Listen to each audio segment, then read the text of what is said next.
Okay. Objection! Whoops, too late. Wait. Damn it!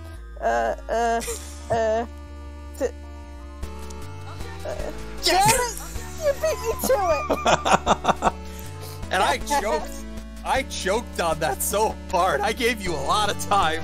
I started typing and then realized it wasn't typing because I'm so used to F14 just starting to type when you hit the enter key. And then I was like, ah, and then I clicked on the thing and then you went. Here we Anyway. go. So I take it that we're live. Just about. There's an ad running right now, so I was gonna wait a little bit. Okay, cool.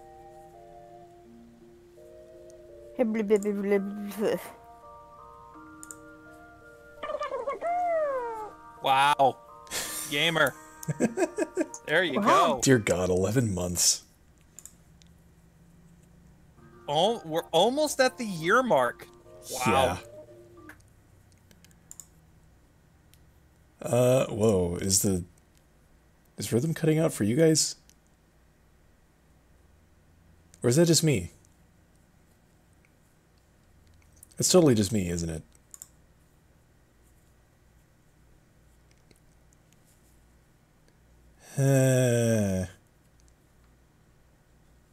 Am I still live? That's the question. Is it okay? Whoa, I mean, there it goes. Sort of.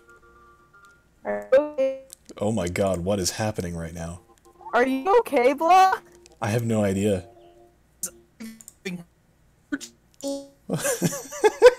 One of the two. I haven't decided yet. I didn't hear either of the two, so I don't have an opinion on that. Amazing. Wow. That seems about as fitting. Do you need a moment for your computer to get its shit together, Blah? I don't know if it's my computer. I think this is Discord. Okay. As far as I can tell. Do you need to restart Discord? I think it's doing alright now. I guess it's just a weird hiccup or something. Anyway. Hi. Alright. Trainwreck. That is what we are. Welcome everybody to session 14 of the campaign known as Toby and Friends, the Star Wars special, because everything has one of those. Yeah. Be with you. Even Christmas had a Star Wars special. Oh God, no. We don't talk about that.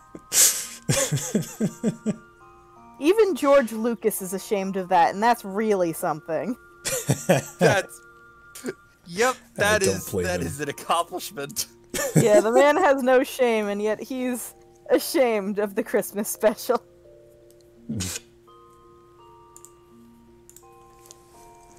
Only reason I know that exists is because there's a direct reference to it in White and Nerdy. God, that's Really? right.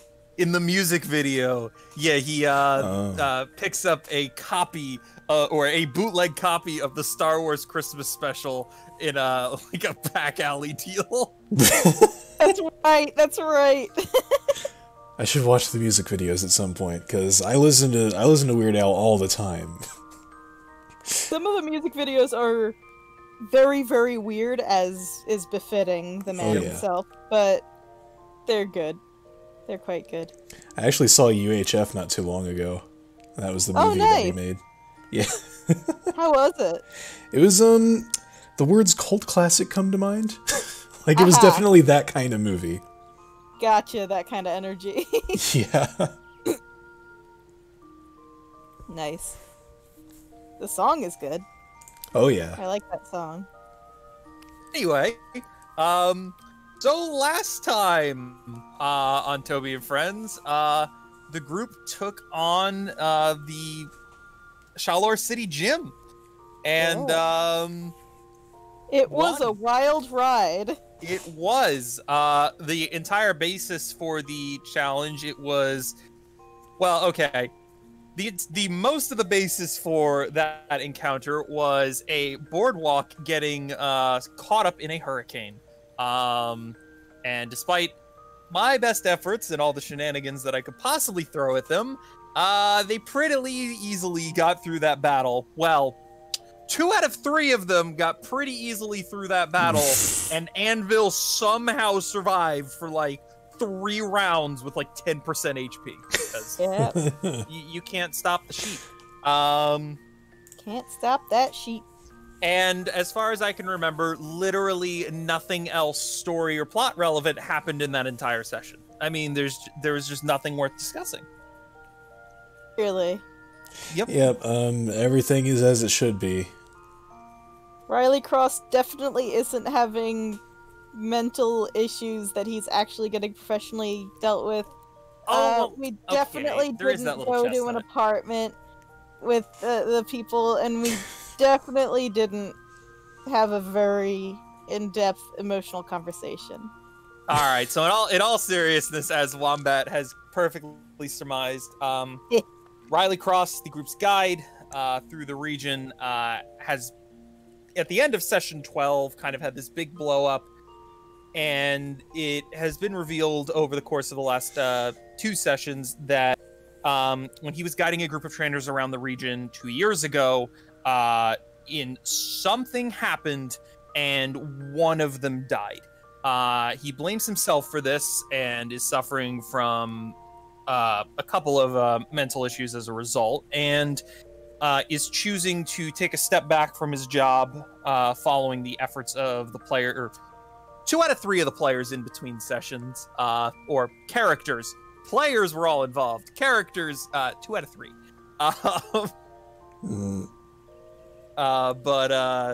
Yeah, so he's going to be seeking some professional help for that, and as a result, they need a new guide. Yes, and also, yeah, I have like 2 Pokemon with the level requirements to evolve, but we're waiting until a more like story important moment. It's twofold. I prefer the evolutions to be epic in some capacity. Yes. I guess from this point forward, Blah, I will ask you, if it's not too much trouble, can you keep an evolved version of those tokens kind of in the background in case the moment occurs in the middle of a combat? Oh my god. Alright, I'm gonna have to make those tokens. Because I will totally allow that if it happens. I feel I want those moments to be big. It's also the other thing where we have a bunch of stage 1 Pokemon in the party right now, and Anvil would become a stage 3. Yeah. And I feel like the power gap, even though it's not the power gap between 2 and 3 and 1 and 2 is not that big. 1 and 3, you're probably going to notice that the encounters are become really difficult to balance. Yeah, Anvil just kind of went out of control in terms of levels because I kept using him, and... Yep. Yeah. So, like, all my Pokemon, for the most part, are around level 20, and then I have Sniff at 26, Anvil at 30, so... Wow. Okay, yeah, that's right. Bizarre, yeah. Alright. But yeah, so, after the events of last session, the professor reached out and contacted you all, and basically said something along the lines of this. Terribly sorry about Riley. I've had a feeling something was off for a while now, but I never really knew it anyway. I'm working on getting you a guide as soon as possible. If you don't mind, please sit tight. I really do apologize. Alright. And shortly after that, he actually reached out again to inform you that, by some miracle, he found someone willing to do the job really quickly. And not sketchy, I hope. So that person will be meeting you on the outskirts of Shalor City, not the next day, the day after. So you've had the gym battle occurred in the middle of the day. The events with Riley Cross occurred, that early afternoon. You have the rest of the evening and a full day afterwards. What do your characters spend time doing while they're essentially, for lack of a better term, stuck in a resort town. Oh no. Oh no. The worst. The worst. So go for it. Okay, so Toby has taken an interest for the past few weeks really. She's taken much more of an interest in training, like really intensively. And so she knows about the tower in the north of town and is very interested in looking into it, where the Mega Evolution training occurs. She's not necessarily interested in becoming capable of Mega Evolution, but she's definitely curious about what kind of strength those people might have. So she's kind of...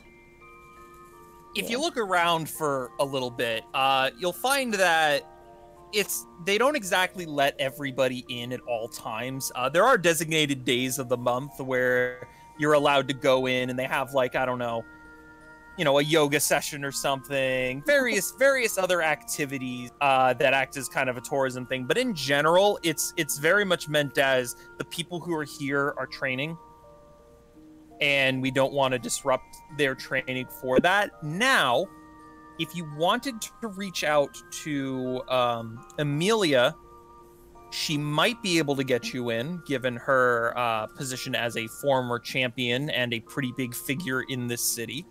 Right. Would you pursue that?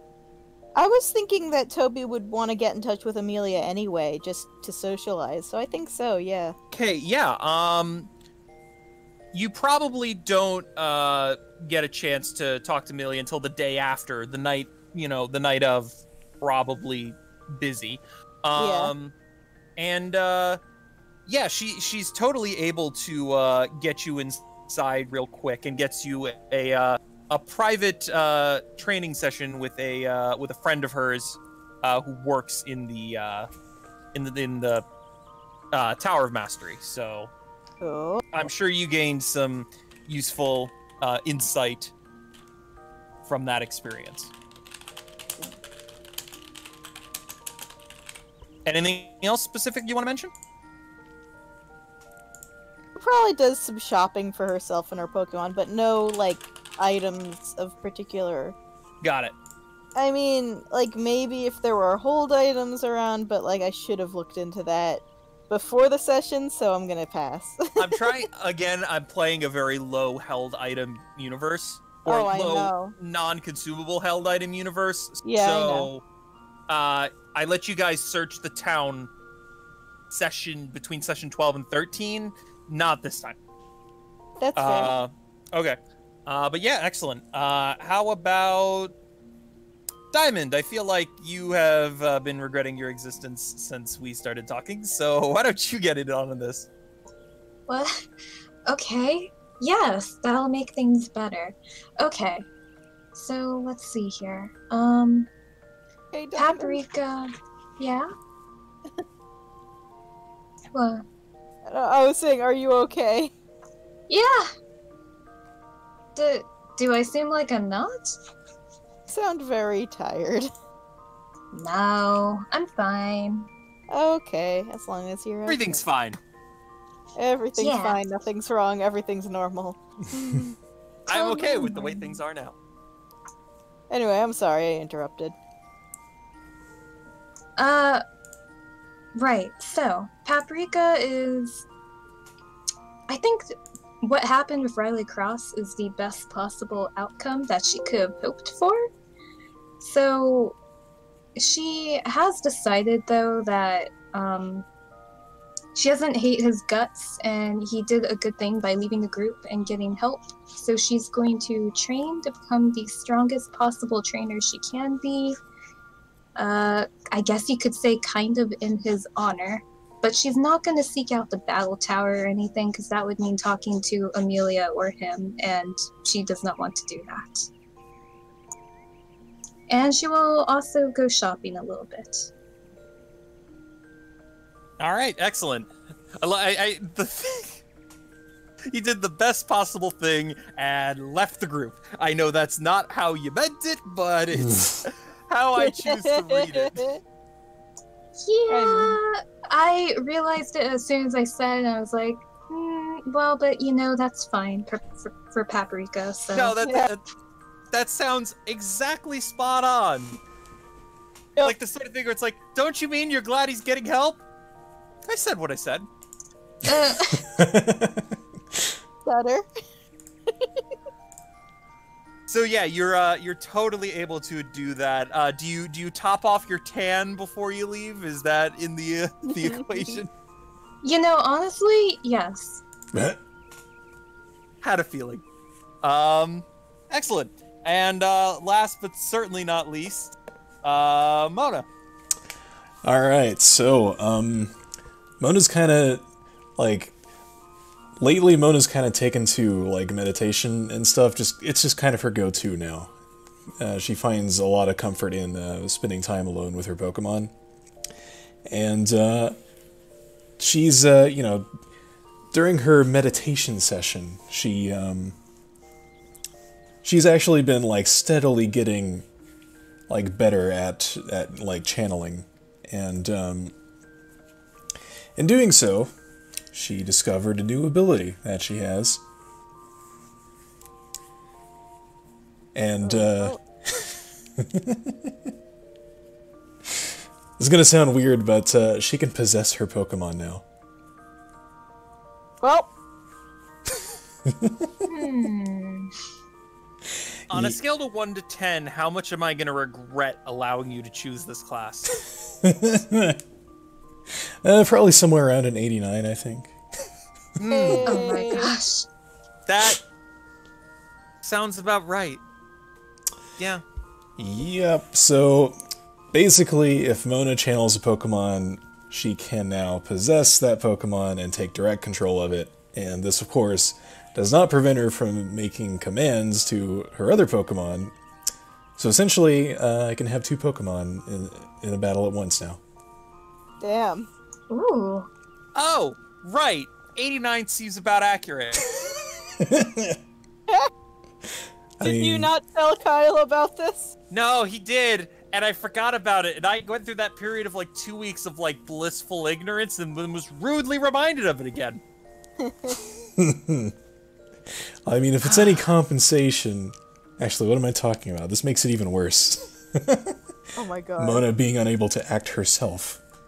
Damn it! You've taken away two things I like. Combat balance and Mona screwing things up. Why? I mean, I guess she can screw things up as a Pokemon. Oh my god, yes. That's happening. Whether or not your ability applies, I've yet to determine, but that's happening. Yeah, Oh boy. it's gonna happen at some point.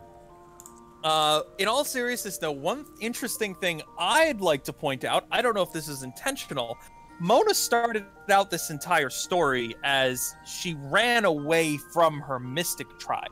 The people that raised her and is now going out on a Pokemon journey. Now, Well, actually... Oh, she was sent away, right? Yeah. She was sent away. And we had a flashback, God, back in session 5. Something like that. Mona was characterized by frequently leaving meditation early and going against everything that the tribe was trying to teach her. For some pretty good reasons, in my opinion, but that's neither here nor there. But it's interesting that as time's gone on, she's slowly kind of worked her way back towards being someone that the tribe would probably be a little more of accepting of, which I found interesting. I wonder if that's intentional. Well, like, it's not like I come up with a plan for my entire character growth at the beginning of the campaign. I mean, some people do that, but I don't. Who would do that? Sometimes characters are kind of a happy accident. Yeah. Just when characterization just kind of goes its own way. Mm-hmm. It's always nice when that happens. I just thought it was worth mentioning. Yeah, absolutely. Anyway, excellent job, guys. Greatly appreciate. Oh boy. Character growth. Character growth. Greatly appreciate the. Uh-oh. Discord is doing the thing again. The way I can tell is the music just completely cuts out. There's nothing. Of course, I guess I should, like, make sure it is Discord and not me. And judging by the slowness that Google is loading, I think it might actually be me. Uh-oh.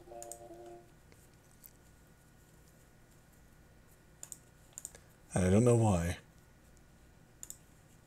Someone, you know what? I realize the irony of using Discord to try and solve my problems with Discord. Predictably, it's not working out too well.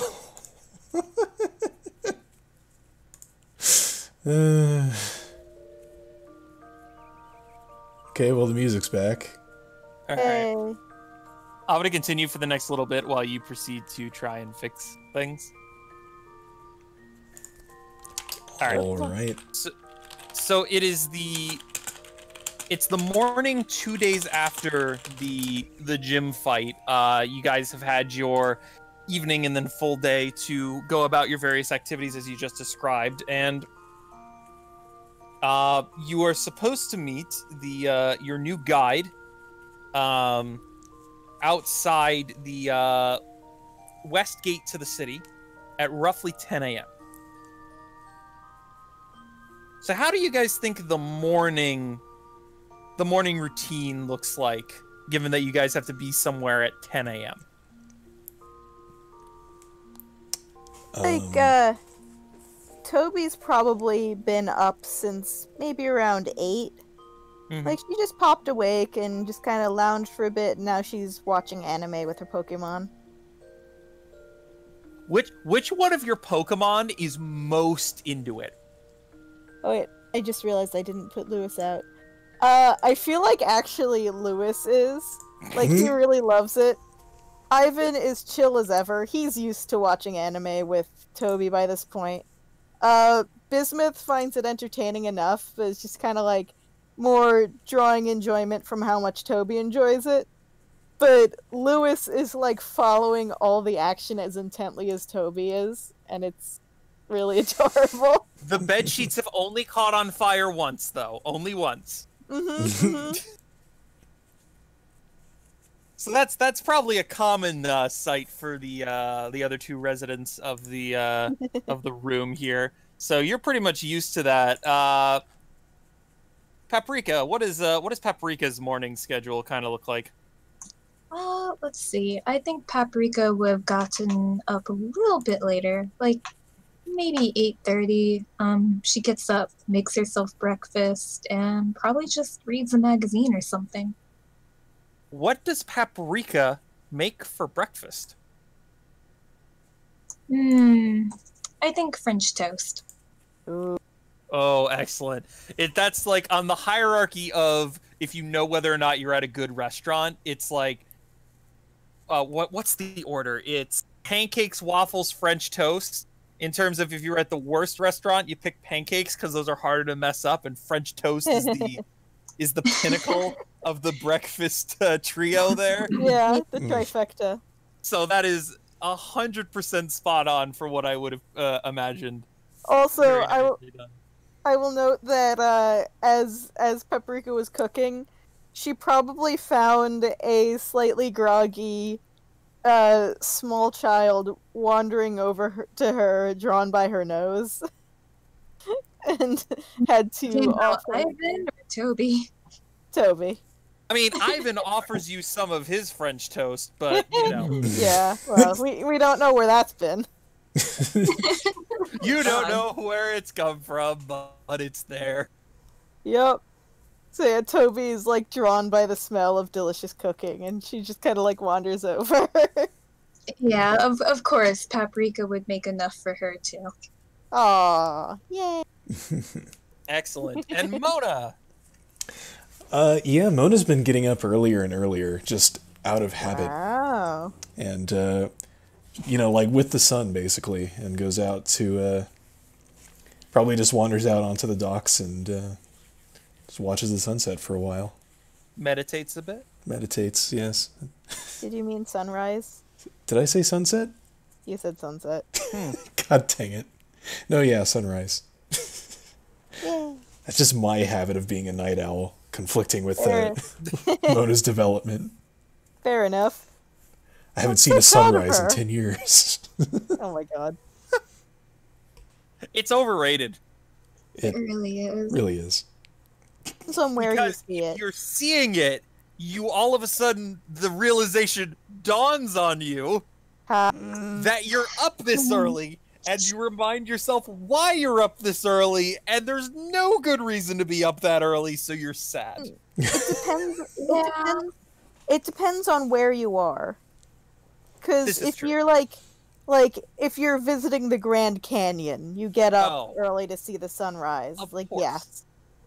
But if you're, on the train leaving Grand Central Station, ready to go to, I don't know, freaking Massachusetts or Albany for your site visit, Yeah, seeing that's the sunrise over New York City is kind of a big middle finger to start your day.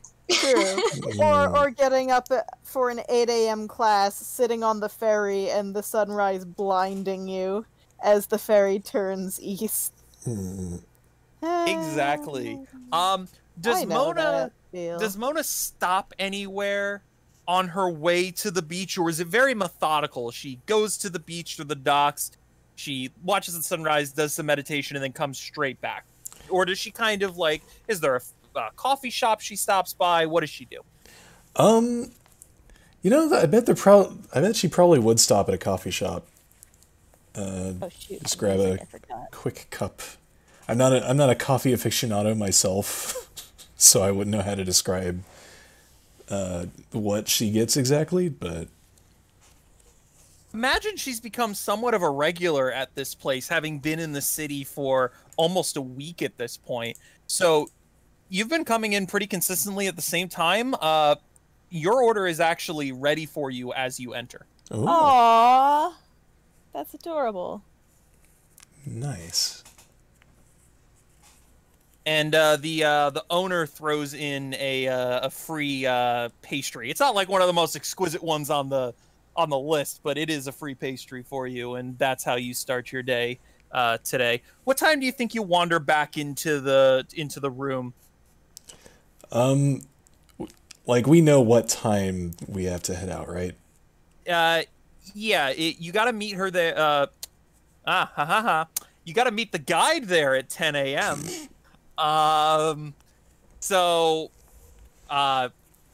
It would probably take maybe 20 minutes to get there. Yeah, Mona would probably be back 10 after 9, 20 after 9. Okay. Quarter after 9 would be easier to say. Should have said that. Well, anyway, I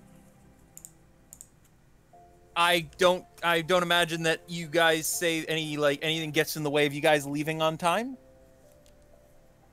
I wouldn't think so. All I right. think we've gotten a lot better at discipline. That's fair. I imagine a combination of just being on a journey for so long and kind of getting used to the routine and having to get yourself ready to go. This is less of a comment for Paprika and more for the two people that didn't have a full-time job prior to this. Just more of the routine of getting yourself ready and getting places on time, and also the fact that it's not 6 a.m. when you're being told to get places probably helps too. Yeah. It's a lot easier to be somewhere on time at 10 a.m. than it is 6 a.m. So anyway, yeah, I take it you guys head on out. All right, place your bets. Does the map load correctly the first time?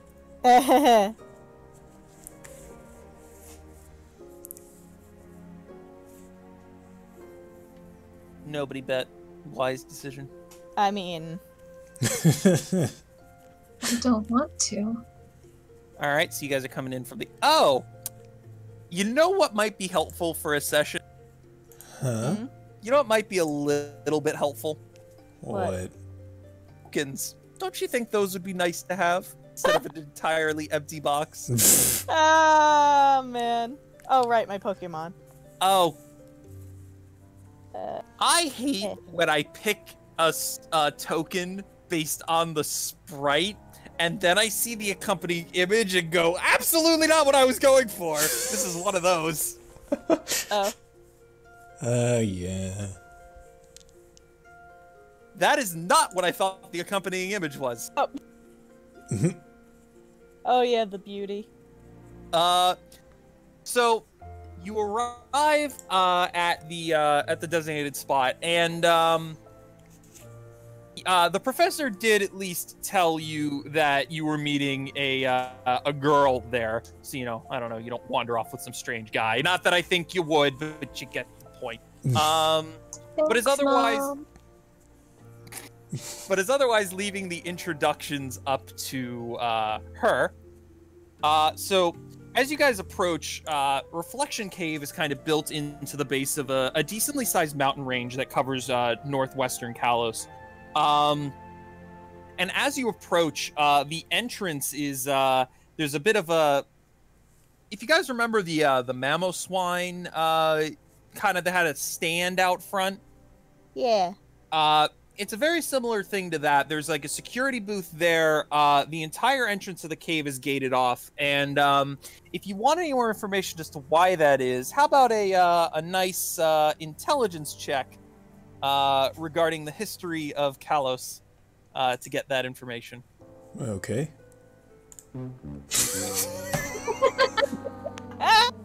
First die roll of the session. Yeah, this is gonna be a good one. Yes. Ouch.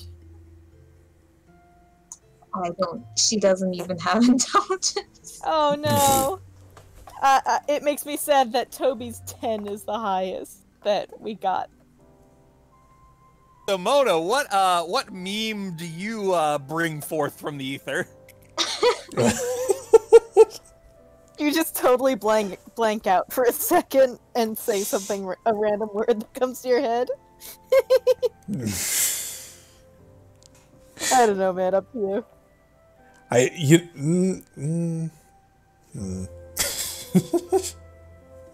feel like there's definitely something appropriate with a little bit of meaning that I could actually say here, but... Oh my gosh. If another way to frame this is like, what is something that Mona says out loud that she doesn't intend to say out loud? Might be another good way of putting it.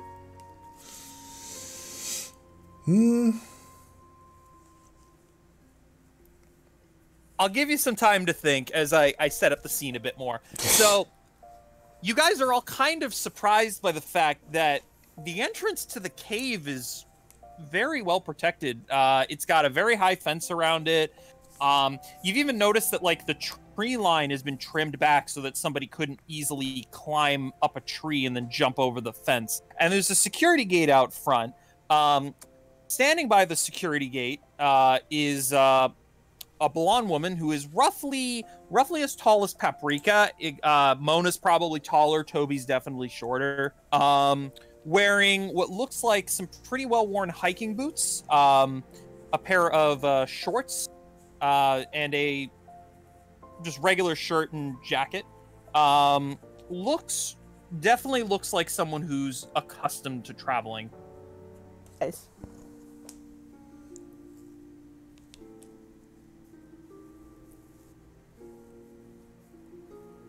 So I guess we should go say hi.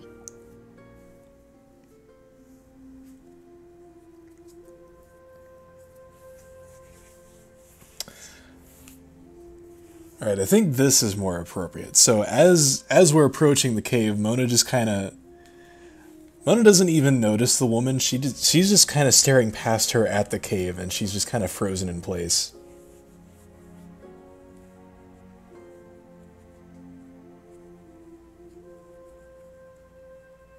She looks over and notices only one person right next to her. Mona? Huh? Oh, yeah, sorry, right, Aw.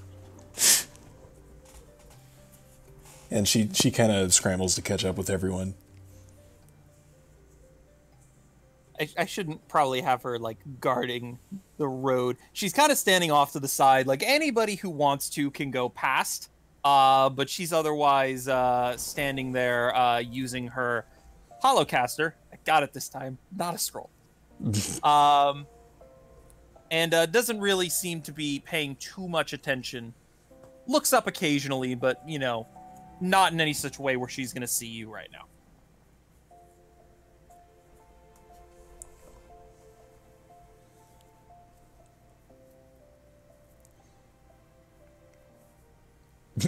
You two stand at roughly 15 feet apart for what seems like eons. As nobody wants to make the first move. Looking for music.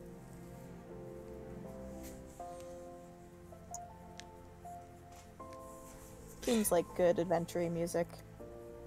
Hello? As you walk directly up to her and say hello, she briefly startles. You can see it in the way that she almost lets go of her holocaster, but it's like, it's not enough that it had any risk of falling, but it kind of just like shakes in your hand the only a way like someone who barely has grip of it can. Oh, and yeah. She looks up and very quietly, not quiet as in whispering, but just very low voice, think opposite of me normal, says, hello. Are you... And kind of just leaves that open-ended. Hi, sorry to startle you. I'm Paprika. Oh, hi, Paprika.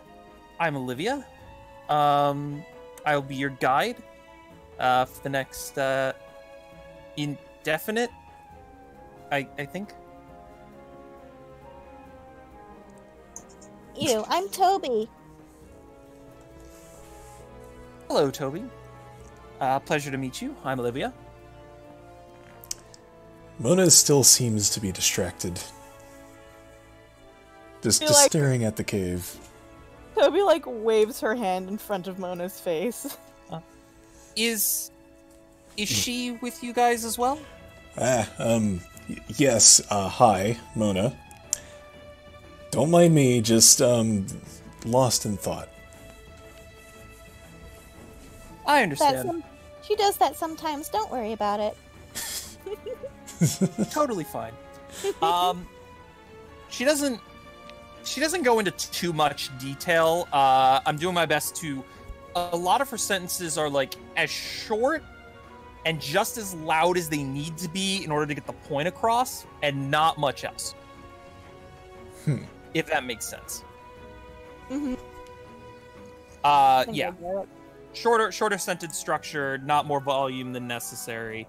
You might even have to strain to hear her a couple times, but other than that, yeah. She gives you a, no, maybe she doesn't. Now we're curious. Do you guys have, everything you need?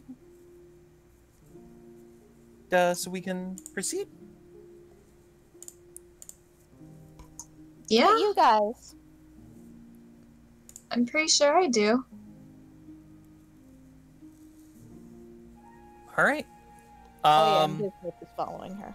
So, I guess I will give, rather than an intelligence check, let's go with a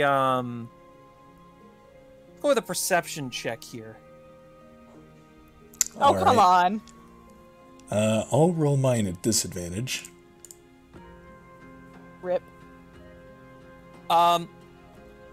So interestingly, Paprika finds it surprising that, okay, so people who, whenever you're starting your Pokemon journey, you typically get a guide. Some people don't get a guide. There are studies that, try to prove that it's not necessary. Others swear by it as being essentially a necessity. You don't want to get jumped by some really powerful Pokemon when you're, there's some controversy, but in general, people typically get a guide and then go about the region. It's like maybe the start of this whole process was a couple months ago. It's kind of odd that there was somebody available on such short notice to take on this task. Does that make sense? Yeah, it does. Oh no. Whatever you do with that information is up to you. Okay. Well, as of right Alright. now, Paprika does her best to not look mildly disturbed. All right. All right. Toby just seems excited to be on the road again. It has been a while, yeah. It's been about a week minimum at this time. I don't know how long exactly you guys spent in the city. It could have been as long as you want. Again, scaling time is a bit difficult here because we're 14 sessions in, and I'd almost argue that's like roughly 3 or 4 months worth of time. But that you get what I mean? It's a bit messy. I get it. So it's been a while for sure. Olivia, without saying much else, goes over and starts talking to the guard that's totally in there. And essentially grants you passage. She started getting you passage about 2 days ago, so the forms are finally handed to her now. Pure dash. It's like the sloth from Zootopia. Yep. And you four are granted entrance to the. Oh, how did I do that? Don't I steal still my had the token slowpoke. selected. Don't steal my slowpoke. Speaking of She's which, my baby. should you have your Pokemon fully healed, Wombat? Oh right. Yeah, I should. Yeah. Totally good, 100% healed. Yeah, and you guys are granted access to the Reflection Cave. Yay! Woo. And I'm going to And make Toby sends Lewis out so that they can see better. So, interesting thing about, by the way, I think we're starting somewhere about there on the next map, is my guess. This. Alright. Here's hoping. Just getting my party set up for what I think is gonna be So, an interesting thing about Reflection Cave, it's noticeably untouched by man, for lack of a better term. There's no artificial lighting up. None of this. There's no like pre-designated paths. It's very much left as natural as possible. You might even gain an insight that might be part of the reason why they're restricting access to the location. They want to monitor what's going on, don't have too many people in there at once. Makes it easier to manage, and it is very much a habitat for wild Pokemon as well as a tourist destination. And what's interesting about this is the structure of the cave. There are actually, especially in these early parts, there's a lot of like cracks in the rock, but not in a way that imply instability, but enough that light will stream in from various angles. So during the day, it's actually not that dark in here. Cool. And something I can't show through the map, the rock almost has this dark bluish gray quality to it. And there are occasionally these purplish crystals embedded in different parts of the wall that at the right angle, with the light coming off them just right, resemble mirrors. But it only works at a precise angle for a precise second. You take one step too far and that's it. So it's a very beautiful location. Toby is just enchanted by all the surroundings right now. She's not paying attention to anything except for just staring. So, on that note, why don't we have perception checks? Okay. Pretty accurate, actually. That's accurate. That's very, very accurate. I was gonna say, like, oh, maybe I should roll at disadvantage, and then I rolled, and I was like, just Why kidding. not roll at disadvantage? You never know. I'm gonna roll at disadvantage again. Okay. All right then. So it is. I feel like Mona's probably lost in her thoughts. Is my assumption here. Yeah. Toby is lost in the environment. Paprika appreciates it too, but also is not blind and notices that up ahead there are two Venonat drinking from, it appears to be some sort of natural spring. Oh. Cool. They have not noticed you.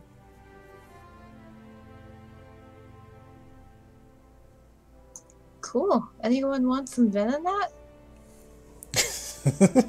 You say that like you're serving it up. Oh. Oh god, no. No. And as a character, that would make sense in a unfortunate way. Yeah, but I don't know if they would eat bug Pokemon. I guess maybe. Probably not pleasant. Like, I mean, know you can eat plenty of- bugs in real life, but would it be common? Plenty of people eat bugs, like, in our world. I've had some, they're not bad. Depends on Yes. which, of course, and preparation, but Depends on a lot. yes. But doesn't everything? Yes.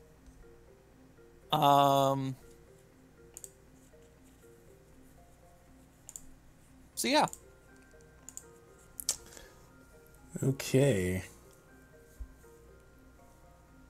Well, for once, Mona isn't making the first move. Sorry, for once she's what? For once, Mona isn't making the first move. Ah, got it. The crucial Toby. word "isn't" didn't come across to me, so I was like, okay. Toby's still hella distracted. I'm going with that nat 1 all the way, baby. For those of you who didn't roll on that one, Paprika did mention the Venonat, so... Right. I guess Mona would probably look up, see the Venonat, and be like, I have plenty of Pokemon right now. We might be able to get around them.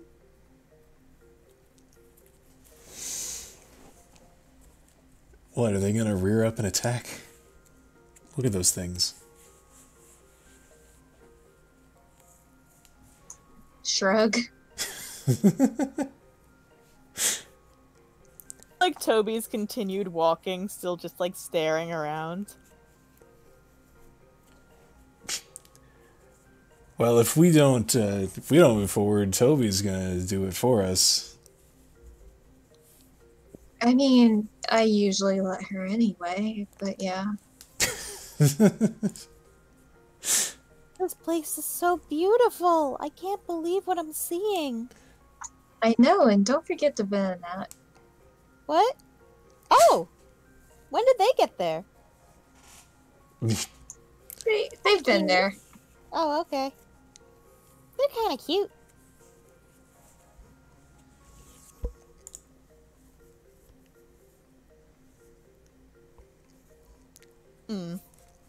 Strong roleplay this session, huh? Well, Mona has no Been intention fine. of engaging them, so... Yeah, near this Paprika. She's very distracted. She's kind of Alright. going with the group at this point. So, how would you like to approach this, then? Just casually walk past. Alright, in that case, I guess we're looking at... stealth checks? Well, it's not like I'm trying to be stealthy. Okay. Like, I don't expect these Venonat to, like, 1, attack, and 2, be a threat. Like, both of those at once. Alright, so... you just walk on by? Yeah. I mean, unless Watch anyone... as they end up being level 100 Venonat that one-shot us all. Oh. Please, if I was gonna make something that was level 100 and would one-shot you, there is a well-defined bug type for the task. Jockle? Oh wait, Ariados. Yes. And then Mona wakes up. Yes, please. Let's not do that. I still all right. loved that session. It was so funny. I'm glad you guys, at the time, I felt like a part of you hated me. Well, I mean, Not an overwhelming part, but there was definitely a part that wanted to, I don't know, fight me outside my house. I did say that, didn't I? I'll fight you where you stand. So, Which I think is probably just in his house. if you want to just like carefully, like roughly taking turns, move yourself through this map, that would be cool. Okay.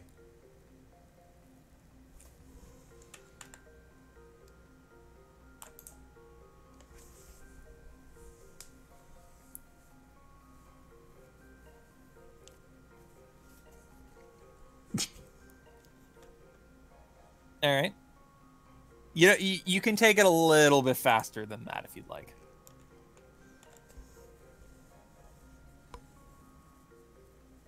All right, you guys get to about there. Maybe Mona, take like half a step back from where you were. Okay, there you go. The Venonat at the lower Venonat, the one closer to the bottom edge of the map, turns around and notices you. And, not with any sort of haste. Kind of just approaches, almost like it's just not analyzing you, but it's just kind of like looking at the strange creatures before it.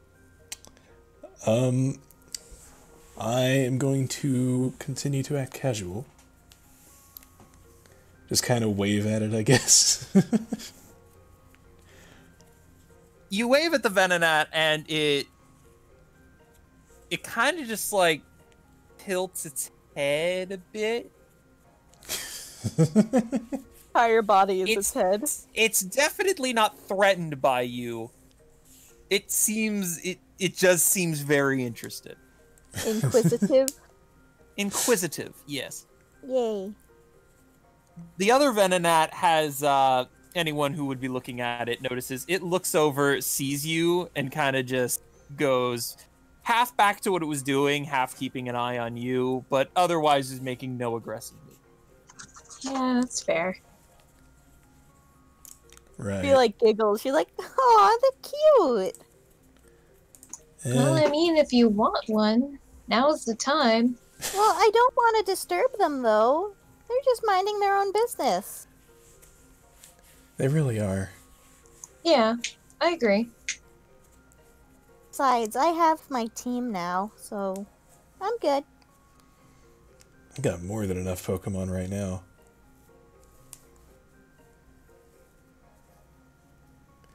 I guess I'm Still gonna. have to get to know Sarah better, too.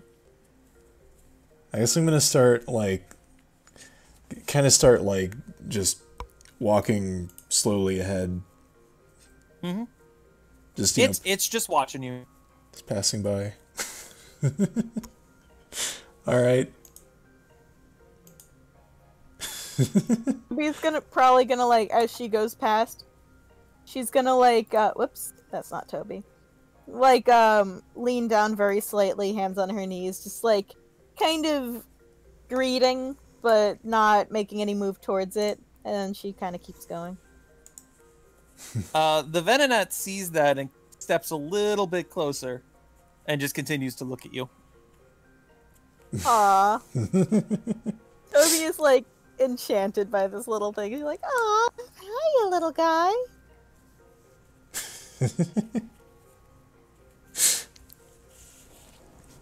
You really like these things, don't you, Toby? Cute and soft and fuzzy. What's not to like? Mona has an idea. Oh my gosh. She's going to she's going to just slowly approach. She's going to take off her hat and actually hold it out to the Venonat. Oh my gosh. Okay. The Venonat definitely lets you approach, and as you reach out your hat, it goes to reach for it, and it can't really like grab it, so it actually does take a step closer, and it does grab your hat. Do you let go of the hat? Yeah. So the Venonat grabs the hat and just kind of looks at it. And it brings it up to, I don't know, its nose mouth area and kind of sniffs it. No visible reaction following doing so. It kind of just looks back up at you as if to say, "What do you want me to do?" Not in a negative or condescending way. Like, I don't get it. I'm gonna reach down, gently take the hat back. If It lets you. All right, and I'm gonna just slowly put it on its head. It seems a bit. Okay, this might be a weird question. How do you put it on its head? Just kind of holding it by the brim and just slowly lowering it onto its head. Okay, I'm gonna trust you to answer this honestly. Where's the hat in relation to the antenna? Oh, a little bit further back. Okay, so you wouldn't have like accidentally put it on top of the antenna. I mean, You get what I mean? Yeah, not on purpose. Like, I won't even make you roll for it, but I was like, if you were like, oh, I wouldn't have even thought of that, and then, you know. Anyway. yeah. So, you do that, and it kind of, like, turns around in place and does a complete 360, and kind of just is. Holocaster to take a picture. Same. 100% can do that. Is the flash on? Oh. Uh-oh. Oh my gosh, no. I'm not. Contrary to popular belief, the GM is not always out to get you. I'm asking. Oh, I know, but Flash be on. I mean, I don't think so since there's plenty of natural lighting in the cave. That makes sense to me. Yes, so you can take as many pictures as you want to your heart's content for like the next however long.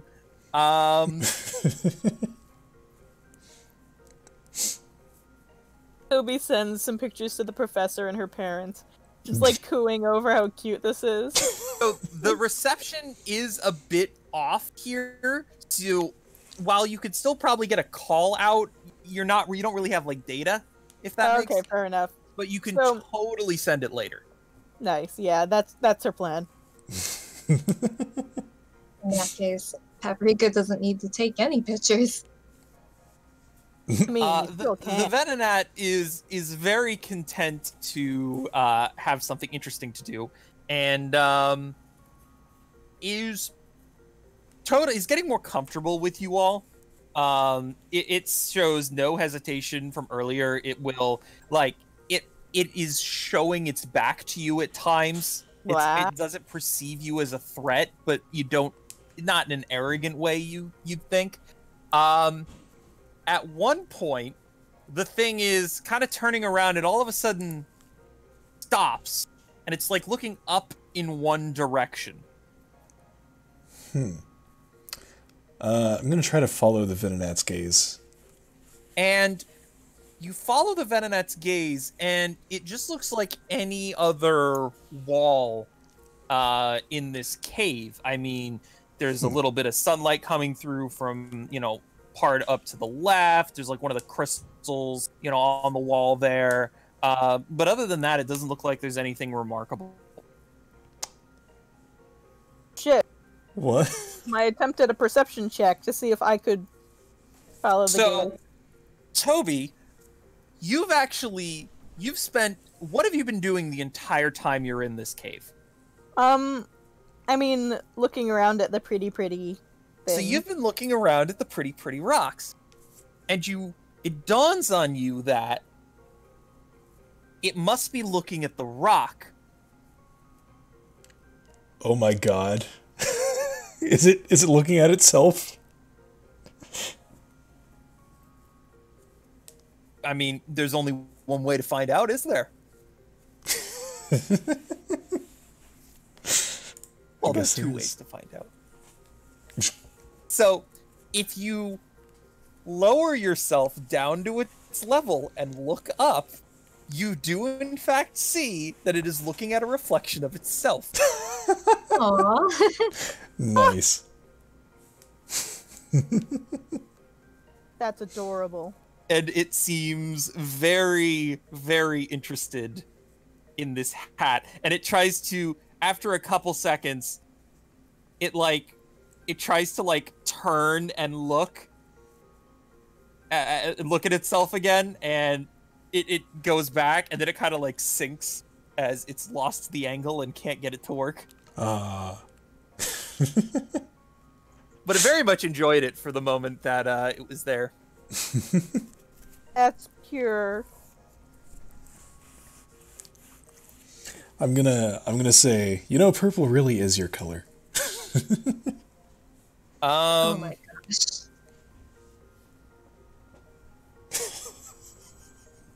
Roll a charisma check at advantage. Oh no. That's a 5. It doesn't really get it.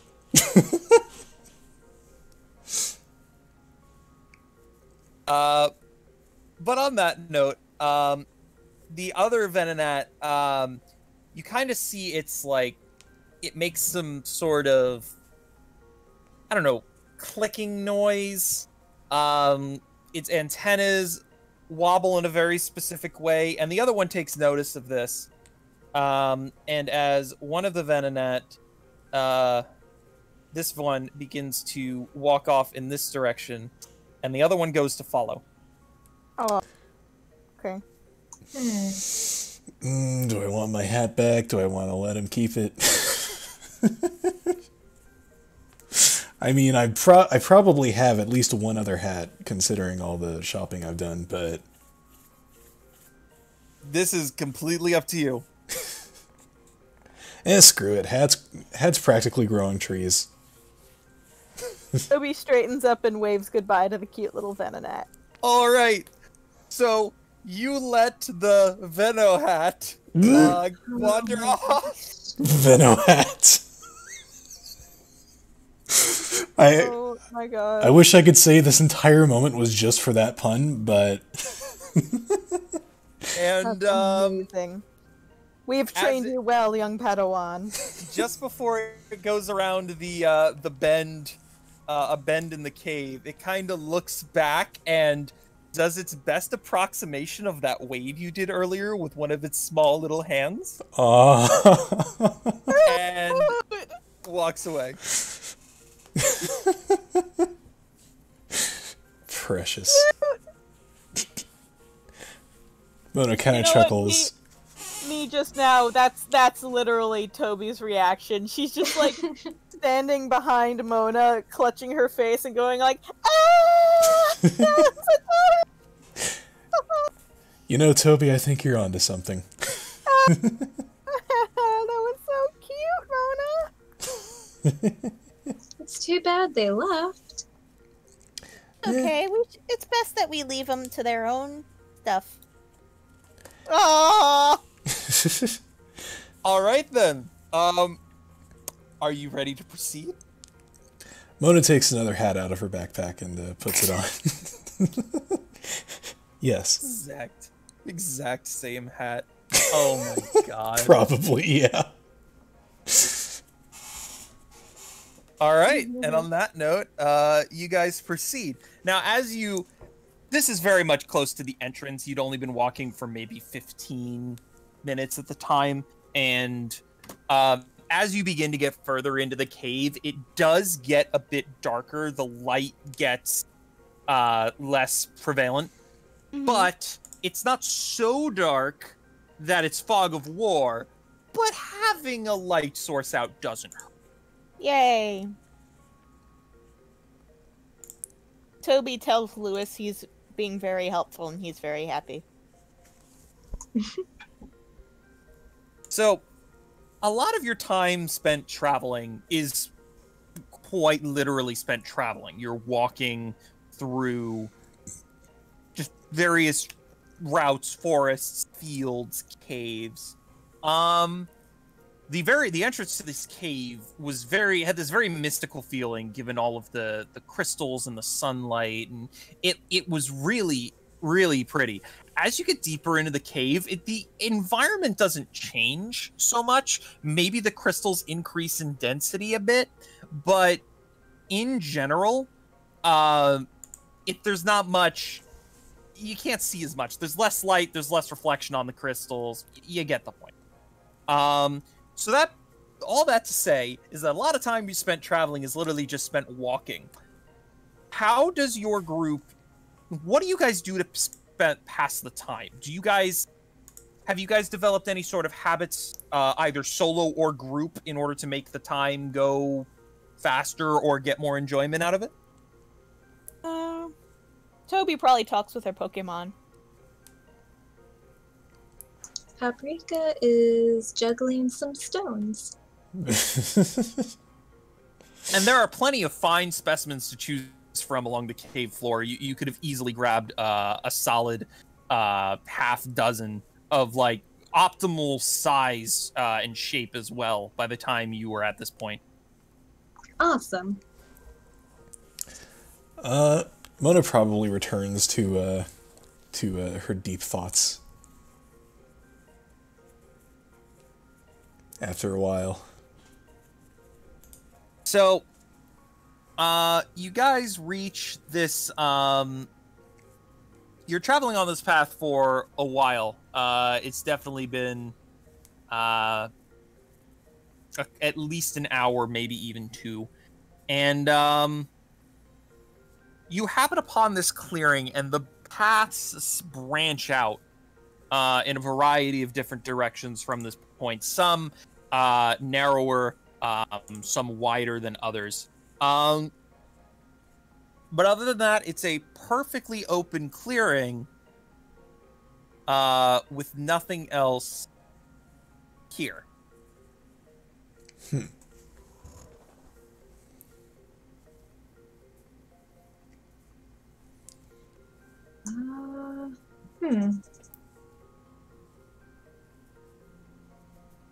Toby like steps out and looks around. And you do notice that when Toby, you guys are used to Toby jumping ahead. After a while, Olivia has picked up on this and is quicker than you guys will normally react, is jumping ahead with her. Oh. Huh. Wait, repeat that? I was distracted. So, I'm sorry. Toby often jumps ahead. Olivia is kind of following her with a quicker reaction time than the other two. Now, this is probably partially because, they're not jumping towards, trying to save her from danger or something, but Olivia is keeping pace with you. Usual after we're used to Riley Cross hanging back.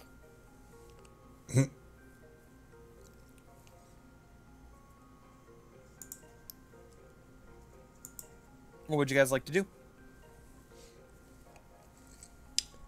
I mean, Mona's probably not going to be a part of it. I mean, Toby's gonna send out Bismuth as well, just to have, more hands to look around. So she's gonna head further out into the fork and like has her Pokemon looking around the different places just to see if there's anything they can see. I guess you'd like some perception checks then? Is that the the gist here? What? Bad. This isn't even my final Oh. score. So who rolled second? Let's see. I'm gonna say I'm going from left to right. So that would be Lewis. Yeah. So Lewis relaxes shortly after being sent out. Lewis can basically detect there aren't any Pokemon in this area right now. And does not sense any danger. Cool. Okay. So I guess we'll just look around and try to decide what path to take. But there is a nice wide open space. I wonder what one could potentially use such a nice wide open space for. Potentially something that was discussed in between sessions that this person wanted to try out. It's a new ability of theirs. Okay. Just I talk got it. it. Sorry. Alright, let's see here. Paprika looks around and just kind of smiles to herself. And she takes a container out of her backpack. It looks like it's curry. Ooh. So I guess she'll place this like right in the middle-ish here. Yeah, place yourself on the spot you want. This one, yeah. The one you're standing on right now. Yeah. Okay.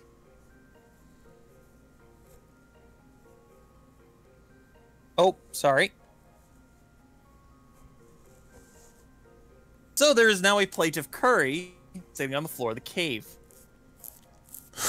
What? Hey guys, want to see a trick? Do what? Bob Curry? Yeah, if we just let this curry sit here for a while, I think it'll attract some Pokemon. Oh. Okay. Huh. So, Paprika, and anybody else who'd like to, roll a perception check. Not the Pokemon. Wow.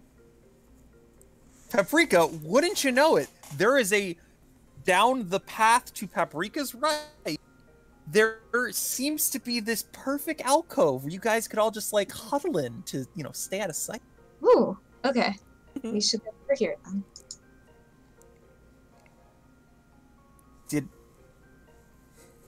Sorry, I'm imagining Paprika facing down. That's on me.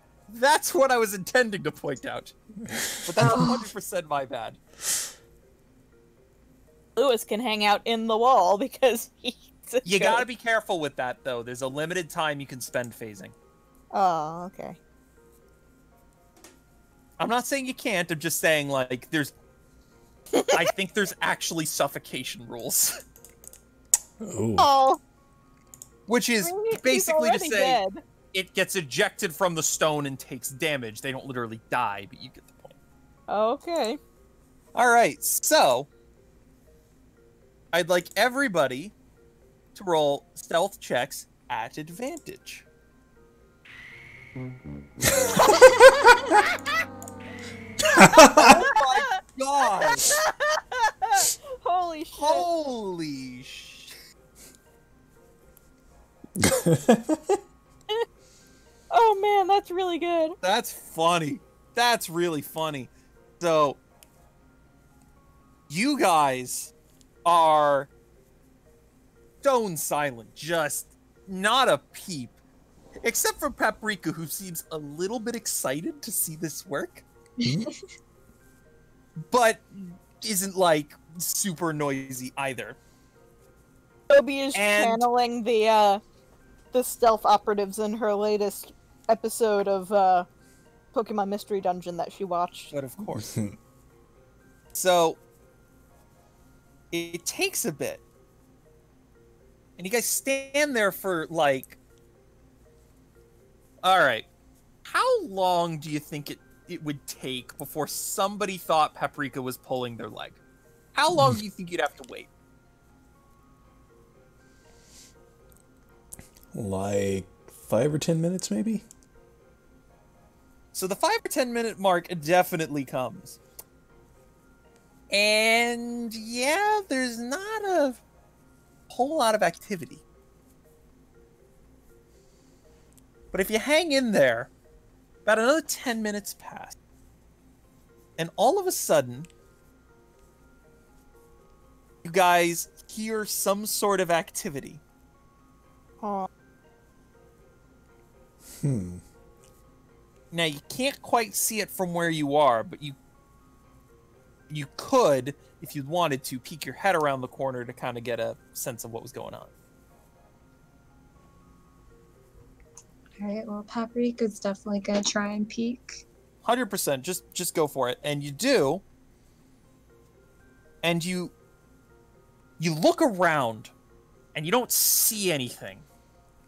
And you're confused until out of the corner of your eye, you see Oh. Whoa. Ooh. a Houndour slowly stalking forward.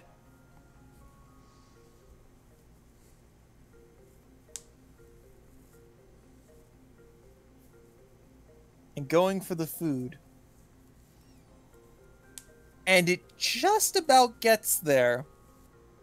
And Paprika, you guys have kind of been sitting in this alcove for, the last 20 minutes. I assume it hasn't been 20 minutes in complete and total darkness per se. You've the Litwick's been there, Lewis. And I'm sure that at some point during this, Olivia turned on or went to her holocaster and was reading something. So it takes a second for your eyes to adjust to darkness, the darkness level in there. And as it does, what is your reaction when you discover that hanging on the parts of the cave where there weren't any before, there are several Wombat? Uh-oh. And coming in from this side of the cave Green. is a literal army Oh my god. of Chingling. What the heck? I didn't make that much curry. Toby peeks under between Paprika and the wall, and she's like, "What did you do?" I brought Pokemon.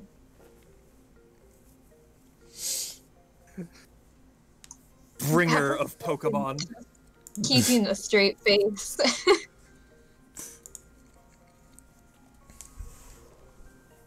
The Pokemon. Whoa. What? They're cute too, aren't they? Sorry? She was just pointing out, they're cute too, aren't they? They don't get upset at us being here? So they don't notice you here. What you do notice is that all of them notice the Houndour and the food it's probably about to eat. Oh boy. And they don't seem thrilled about this. All right. I'm starting combat. Now, if you would like to be in this combat, please send out a Pokemon now. We were doing trainer turns first. We're going to start Oh god. with Paprika. Does anyone want that Houndour? I mean, I guess I already have a fire type. I mean, I do too, to be fair. My pockets are full. Alrighty then. Houndour is very cool, but like...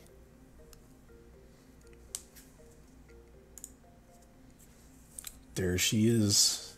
All right, there's the skit. It's the All skit! 10s across the board. Oh boy. Go give him chili.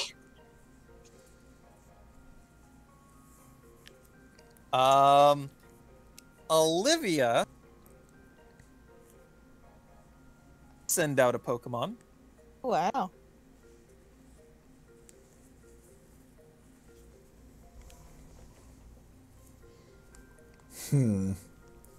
So you're... Oh god, it's a Mr. Mime. It's a Mr. Mime. Oh my god. What? I love it. I have a soft spot for Mr. Mime. Yes. I also have a soft spot for Mr. Mime because of that one time I used it in a short-lived tabletop campaign. Remember that villains campaign? Oh yeah. I remember the campaign you're talking about, but... The Mr. Mime, the cave was collapsing. Oh my god, that was so long ago. Yep. Oh my god. So there is a Mr. Mime, and as you can see, its name is Monsieur. Yeah. Yes. God. That's it. I think we are now on Toby's turn. Alright.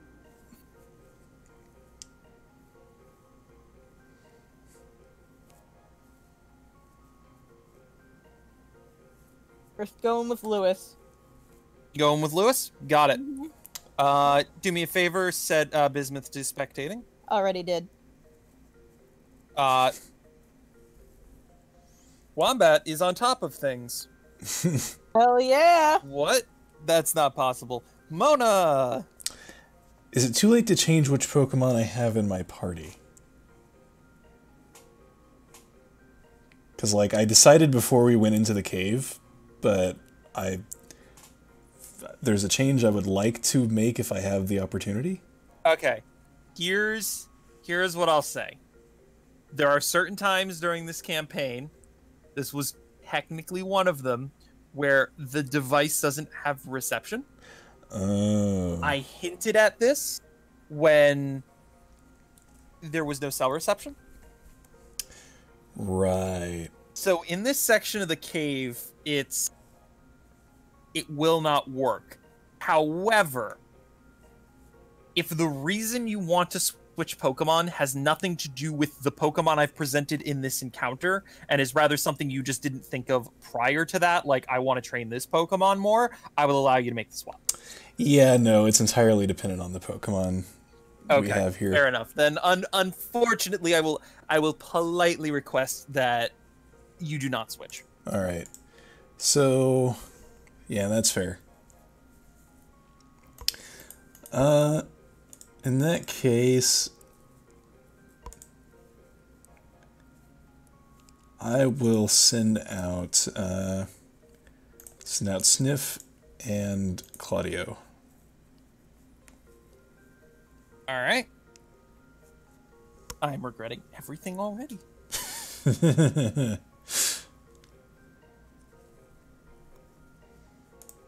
Okay.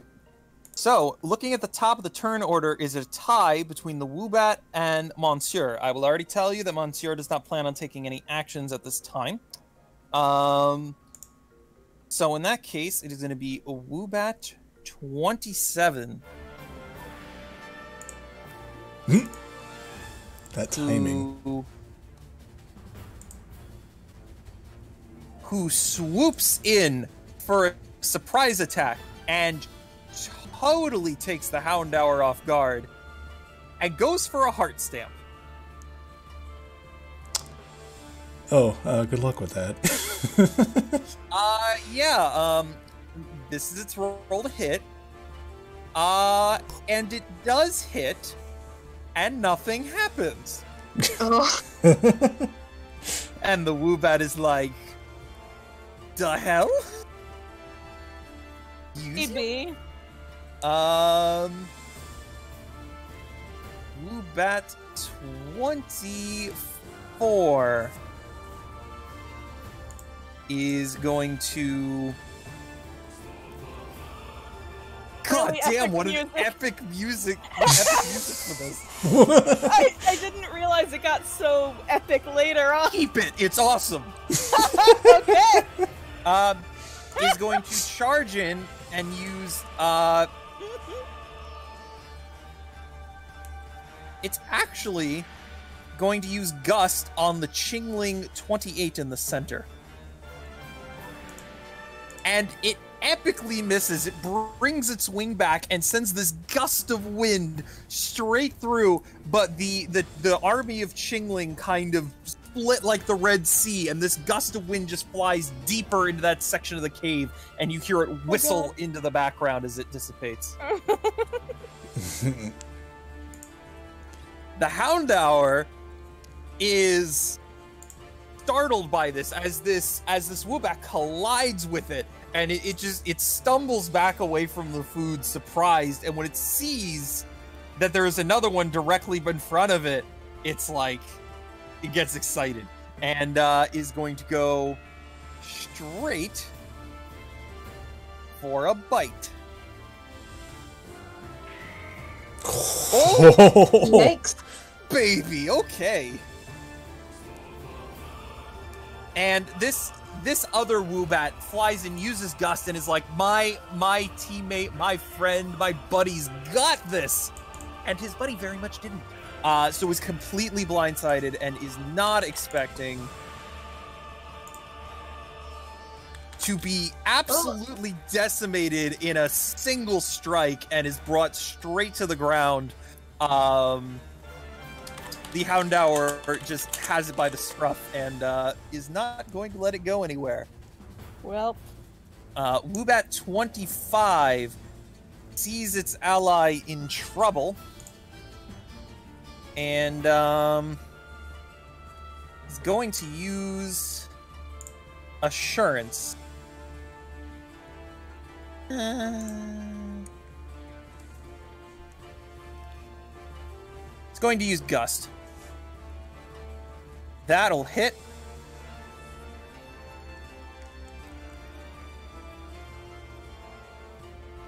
And this causes the other Wombat to fall out of its mouth, and the Houndour squares up with its new opponent. Wombat 23 takes a similar path and is going to do the exact same thing. That'll also hit.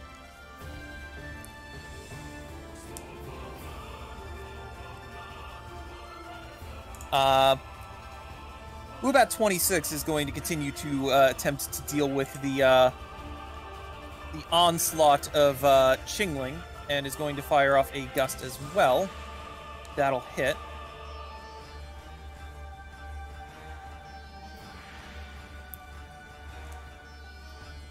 That was it. the order tab and saw like all of these things, and then at the very bottom is Lewis. Sniff! My soft boy. Sniff, it is your turn, and believe it or not, there are some natural metal deposits in this cave. Heck God. yeah. There aren't a lot, but it's enough for your purposes. Nice. So, Mona's kind of witnessing this ridiculous turf war going on here. She kind of gives Paprika a look like, you caused this. Oh, okay. I was just trying to, like, draw out a few. How was I supposed to know? Alright, well, whatever. This is gonna end really messily one regardless, so I'm kind of eager to try this out.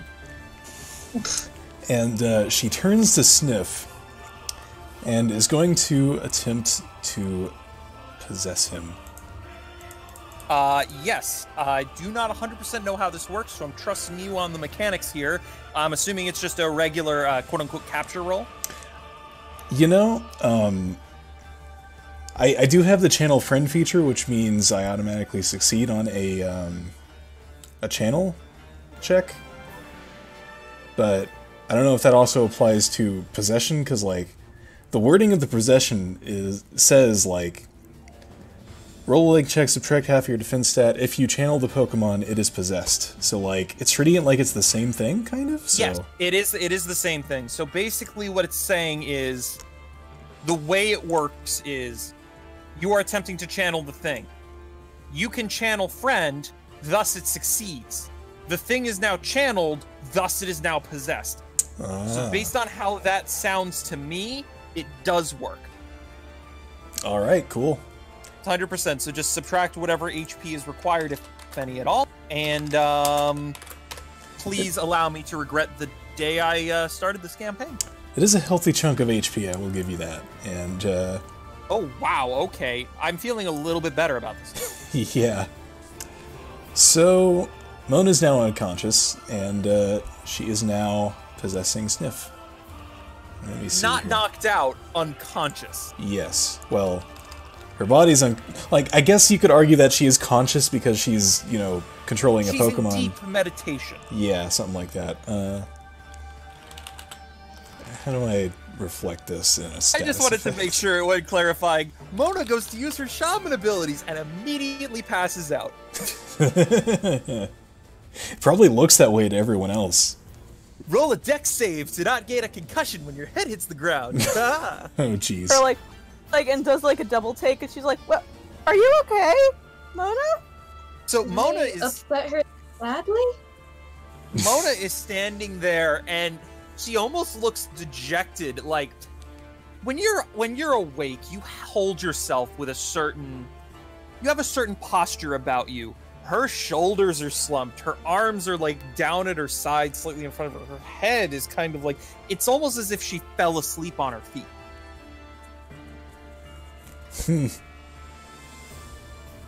You have any objection to that? Nah, that's perfect. All right. I had a cool idea, but I'm not sure if I'd be able to. I'm not sure if it would really work. Come on. This is tabletop games are all about cool ideas that may or may not work. Okay, what did you have in well. mind? It's not even really a big idea. It's just a little thing. Basically, Mona's first action as Sniff is to reach up and take her own hat off of her head and put it on Sniff's head. Oh, that's a 100% free action. Hell yeah. Awesome. Looks between Sniff and Mona and back to Sniff and goes, "Is this some weird mystic thing?" Sniff nods. Oh. And Sniff. he has those eyes where, like, if he were capable of grinning, he would have the biggest grin on his face. Oh my god. All in the eyes. All in the eyes. Oh, yeah. And, Mona Sniff Mona Sniffa? Monif. Monif. There we go. Monif Oh my god. makes their way around and, is gonna target, let's see. Yeah, that works. Gonna target Wombat, 23 with Aurora Beam. Yeah, go for it. That'll hit, roll damage. Nice. So this Wombat is completely blindsided. In fact, would you like to roll an advantage to see if you get a crit? Because it is totally surprised to see you. Alright, fair enough. Yeah. That just for crit purposes, I don't know if you got any stat stuff off it. No, you didn't. Okay. So this Wombat is completely blindsided, and it loses altitude as its right wing is kind of like suddenly frozen in place for a second. And it was expecting this like really simple flapping motion, and with the resistance, it kind of begins to tumble, and then it quickly flaps really hard, breaks that ice off, and is now aware of you, but it was not expecting that at all. Is there anything else you'd like to do on your turn? Nope, I'm good. All right, Monif's done. Good debut for Monif. So we've got a tie between Chili and Claudio. I'm gonna say let's go with Chili since that breaks up the turn a bit. Paprika and Chili, what would you like to do? You have caused a turf war. Yeah, apparently. Okay, so... Whoop. Yeah. Oopsies. Let's see. Looking up at how unnecessarily epic the background music is right now. I'm sorry, it's so great. Come on. For these Pokemon, this is the fight of their lives. You're so right. Like, they will go back, the victors will go back home and have this to brag about for the rest of their lives. I mean, come on now. There was, like, human food. It was there, and we won! Oh my god.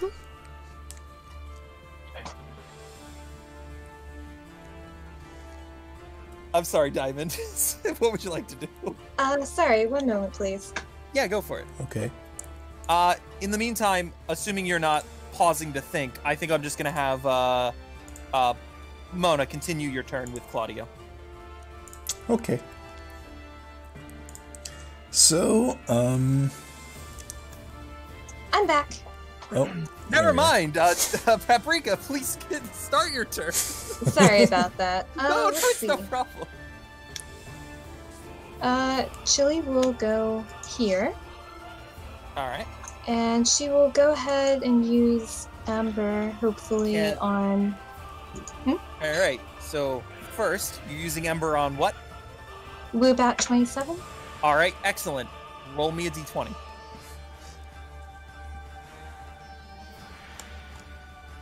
Boy. Okay. Alright. What would you like to do? Use your attack. Roll accuracy. Oh, I just rolled accuracy. But... No, you didn't. No? Oh, Nope.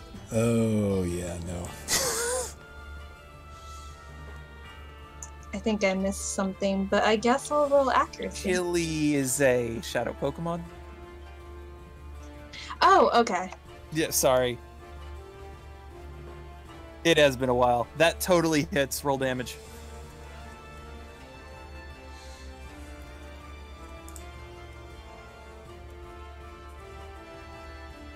Wow, near max damage on that. And again, this Wombat is also pretty surprised. It barely gets enough of a warning hearing its ally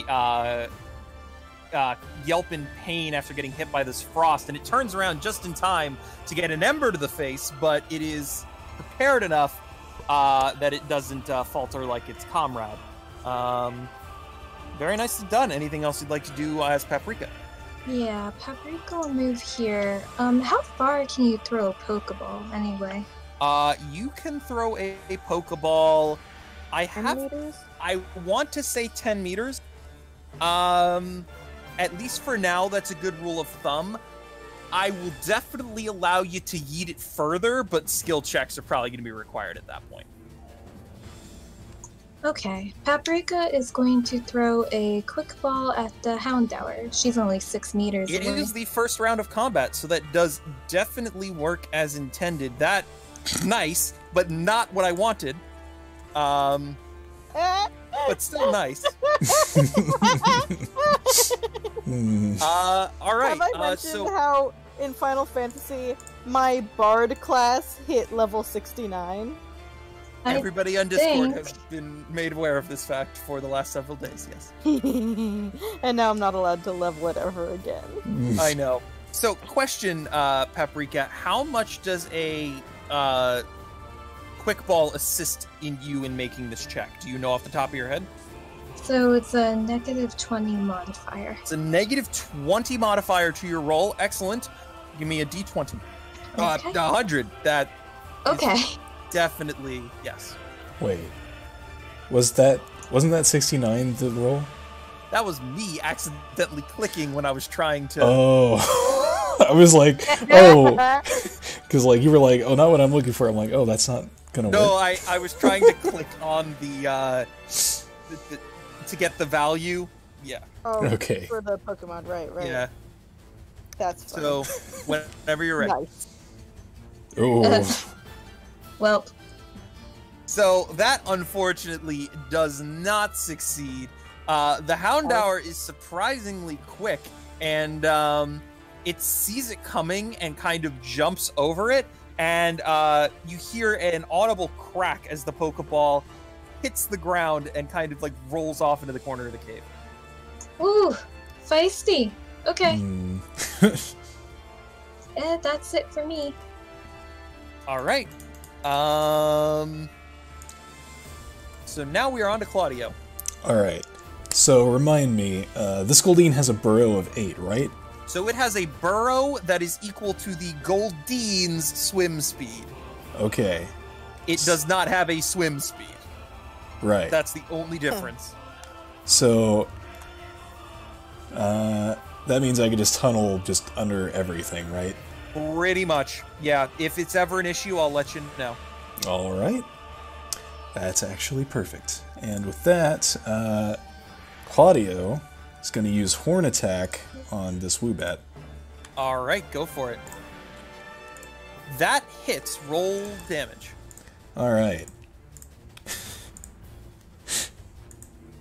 Yeah, and this thing can barely gets its bearings. It gets hit with this ice. It almost drops out of the sky. It recovers, whirls around, and it sees this ice cube standing before it, and before it can even register how that makes any sort of sense, it is blindsided from underneath as Claudio uppercuts it with a horn attack, and this thing is just knocked out. By the way, Horn Attack, 3d10 plus 8, or 3d8 plus 10 at will. So, Yep. that's kind of nuts. I don't freaking get it. Blah has low-key two Pokemon I'm absolutely terrified of, the Rattata and the Goldeen. Nice. Of course, I'm no longer low-key terrified of them because I've just told the player that I am. Nah. So, fishing nets and rat traps for the next 5 step missions.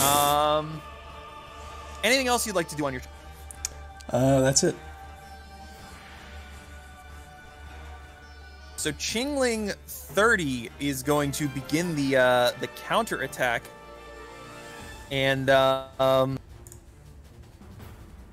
yeah, it is definitely, it leaps forward here and is going to use Confusion on the Wombat closest to the food.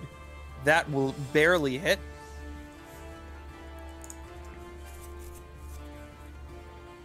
I don't have to worry about order here. The other Chingling jumps around this way and is going to do the same thing on the other Wombat. Poor Wombat here, we're on the wrong side of this. Got sandwiched between two forces. These poor things. Sandwiched between two forces, and they are having a rough time of it. Oh, that was an accidental accuracy check, meant nothing.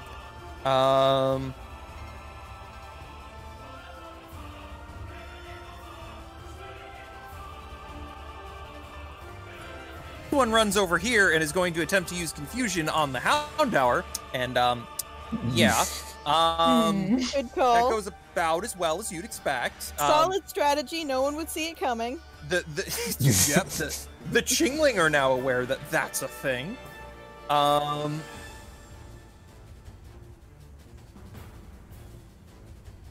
This one is going to get in close and use Growl, which I believe hits that one.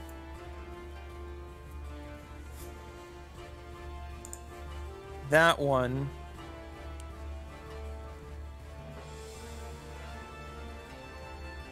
That one.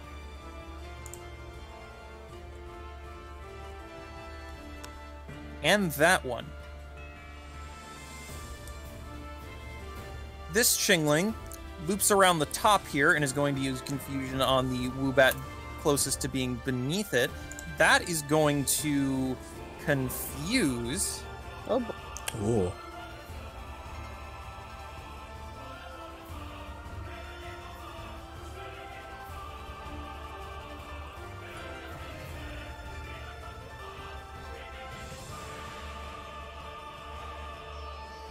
Use. What did I mess up? Do. Status. Confused. Excellent. And this one is going to rush straight up and use Astonish.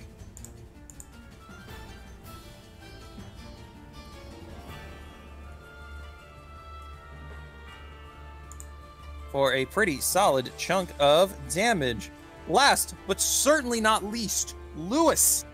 The battle is in God. full swing. What would you Lewis like to do? finally gets to do something. Poor baby. First put himself into position to be like actually able to affect things. Toby like to step around the corner to be able to more accurately give instructions. Yes. Actually. Cool. Okay. I mean, phasing through the wall, okay, maybe Look. not, Oh, but you know. whoops, shit, fuck! It was right there, right? Ah, there's the F-bomb for the session. There. Better? I think it was actually right here. Or was it? okay. Yes. Yeah. Anyway. The Chingling offensive is coming in from the east. Oh my god. The Woobats were caught in a pincer attack.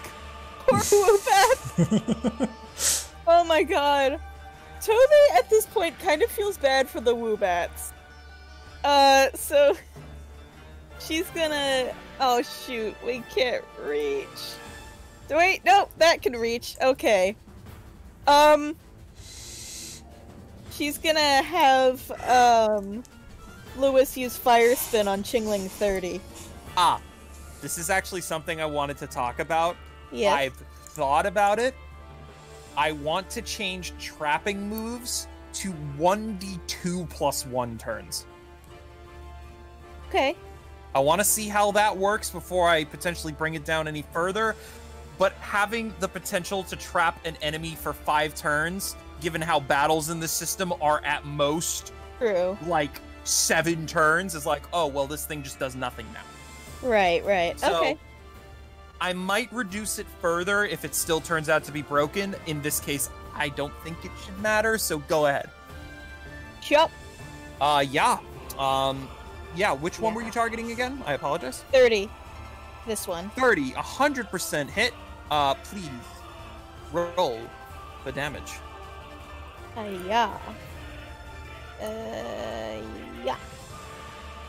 All right, and Go ahead. again, Lewis phases through the wall and jumps headfirst in front of the Chingling offensive and fires a fire spin straight at it, and it just collides with it, and the flames, after colliding, expand and kind of become this raging inferno typhoon. It's not like ridiculously powerful, but it's enough that it keeps the Chingling trapped in its spiraling clutches. Yeah. For the next, What am I rolling again? flip a coin. We'll say tails is 2. Okay. So that's 2 turns then. Actually, I disagree. There are 3 heads. So if you roll heads, it's 3 turns. So Okay. heads works. It's 3 turns. Okay. So a Ninetales has 9 tails. So if you get a Ninetales, is that 10 my turns? Or 9 turns? Don't push your luck. Dang it. Hey, you know what? It'll be 10 turns in hell for you. And a free point of no at no extra charge. Wow, how can you beat a bargain like that? You simply can't. All right. So we are back at the top of the turn order. I need to refresh the turn order.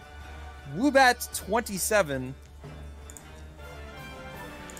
is like, shit. This went from bad to bad. So So this Wombat is actually going to fire a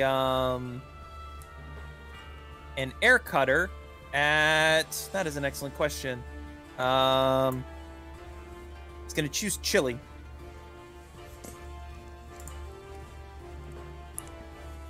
That does barely hit. Okay.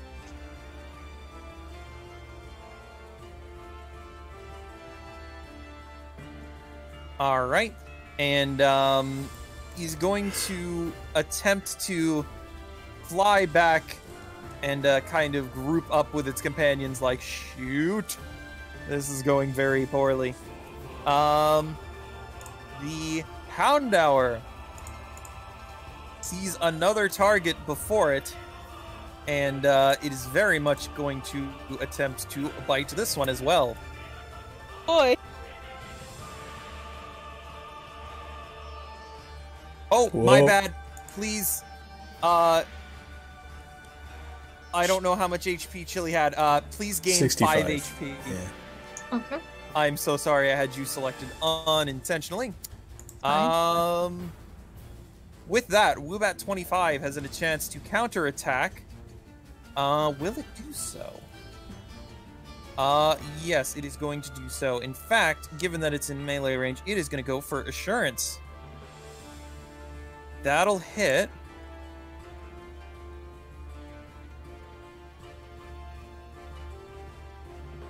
(40-20 plus 16). 40-20 plus 16.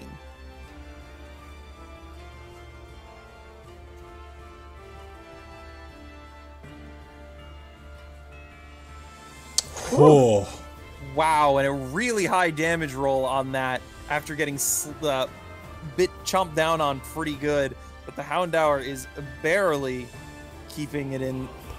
And Boy. If anyone wants to catch it, better do it fast. the Wombat kind of retreats. Wombat, that was 25. 26 ends Sniff, so blah. I'm Houndour going to just require- wanted lunch. Heads or tails? Tails. Yes. It is indeed Monif's turn. Mona. Oh, Mona, go! And for this purpose, given that you're possessing that Pokemon, Mona has no choice but to take it her turn on that turn. Right. I don't know if that has any implications, but if it does, you get the point.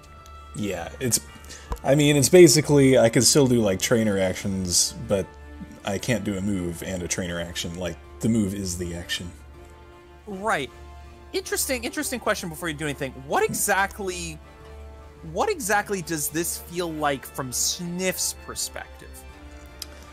What's the mechanic, like, what's going on here? I'd love to know some more about it.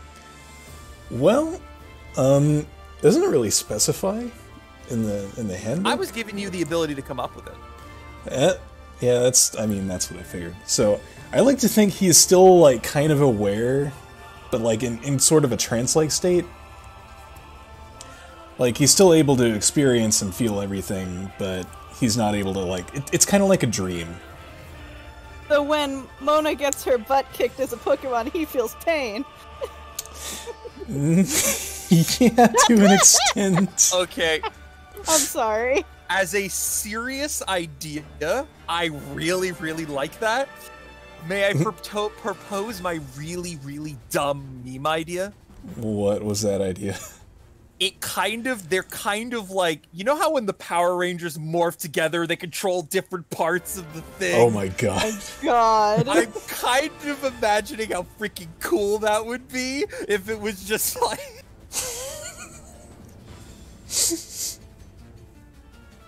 just like they have to yell back at each other over radio. I don't know. It's just the simplest. Mona gets the right arm and the left leg. Sniff gets the left arm and the right leg.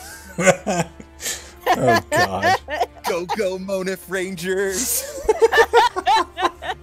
Food for thought. But anyway, with you two working together in some capacity to be determined in more detail maybe later,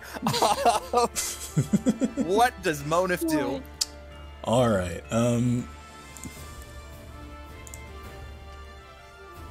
I already used my column move.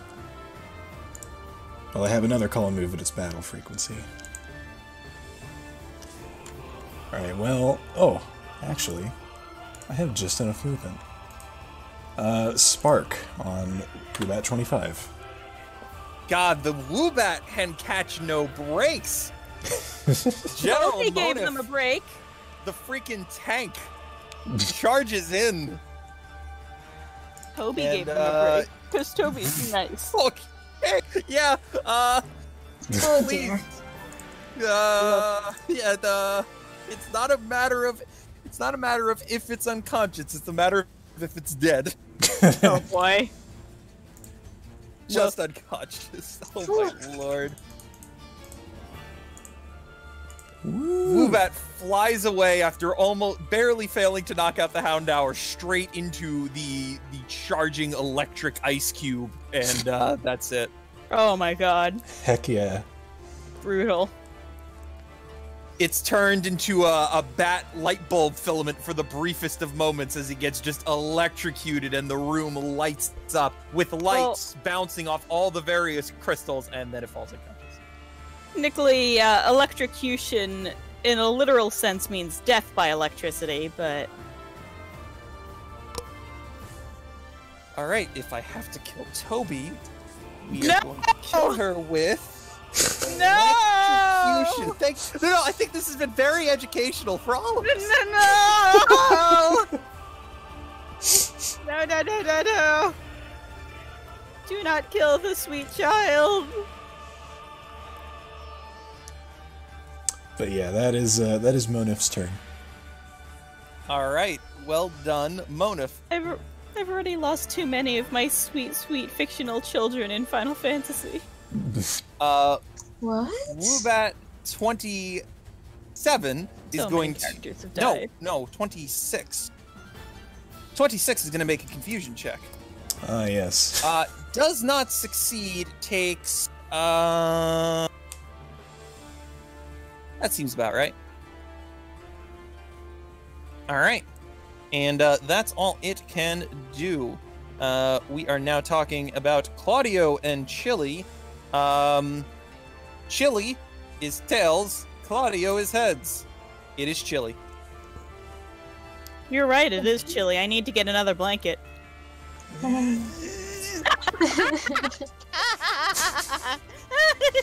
Oh, it When hurts a little killing bit. Toby, make electricity pun. Alright, excellent.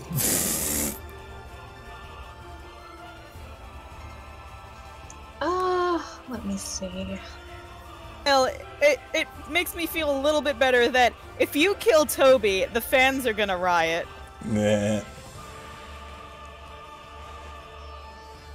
Yeah, probably. I mean, your name is in the series after all. Yeah.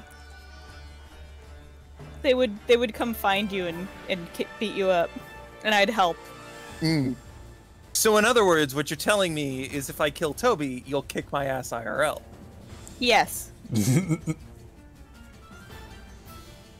And the stream viewers will help. God damn it. That would be quite a show. Let's hope it doesn't come to that. No.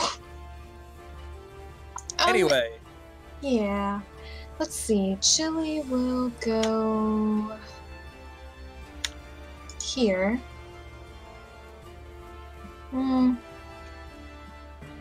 Actually, more like right here.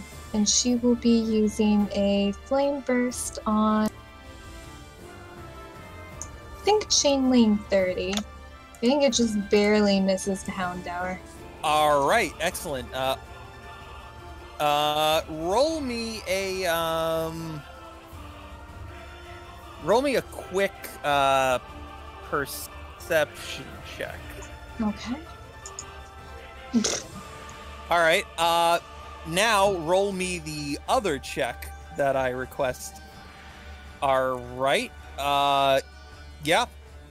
Now you may roll accuracy. Okay.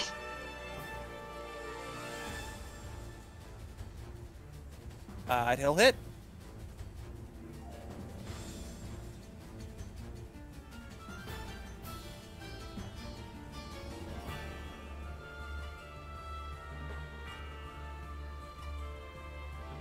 Alright.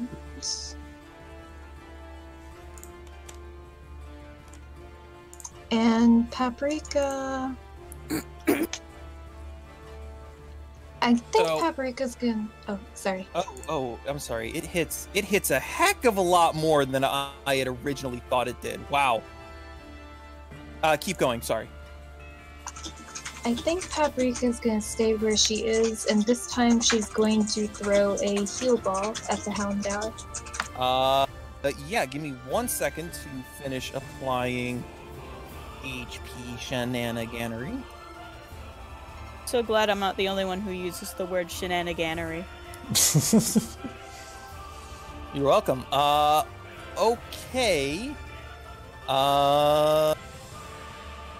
I'm Okay. so sorry I stole that from you. I feel really bad. Go for it. Okay.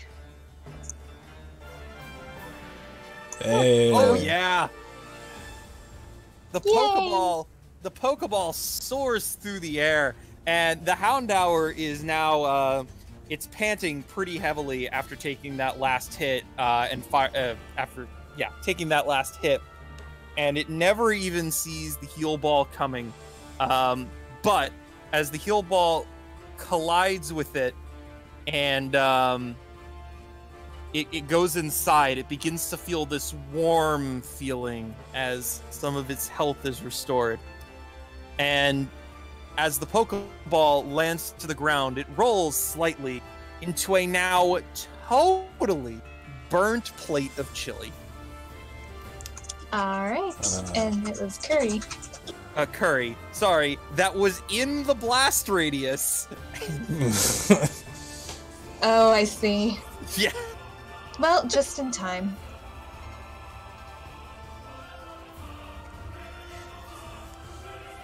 And before this enrages every Was. and before this enrages every Pokemon in the encounter, and they all go for chili. Oh Please lord. no. Was that what the perception check was? That was 100% what the perception check was. Oh. Yeah, I did not even think about it. Aw.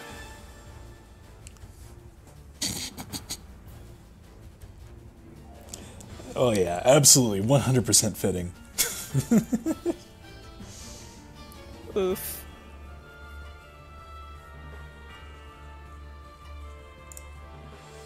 Are people waiting on me? You are the GM. Yeah, apologies. I was just burnt now. So we are now at Claudio. All right. So,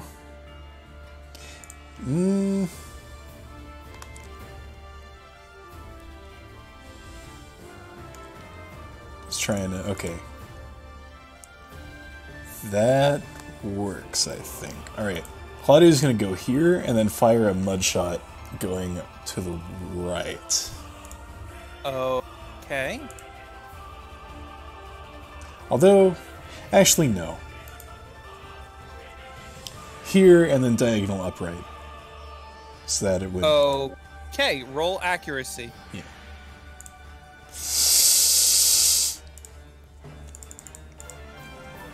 That... yeah, it has an AC of 3, so probably not. misses, yes. Welp. Yep.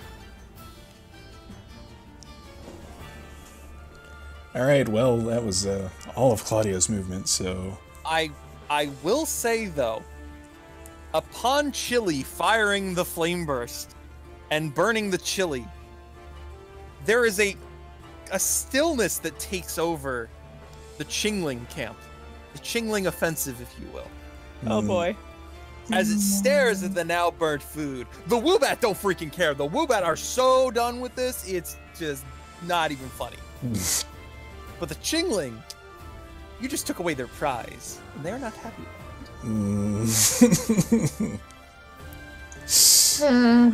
I called it. You did call it, yeah. Boy. All right, so just to make this easier, I'm going to go from top to bottom. Now, the top one, the ever good soldier, is going to finish off the stragglers with an Astonish. That will hit.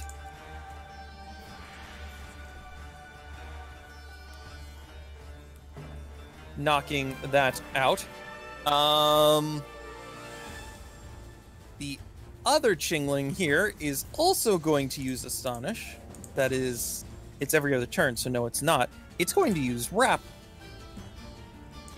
Huh. I had that.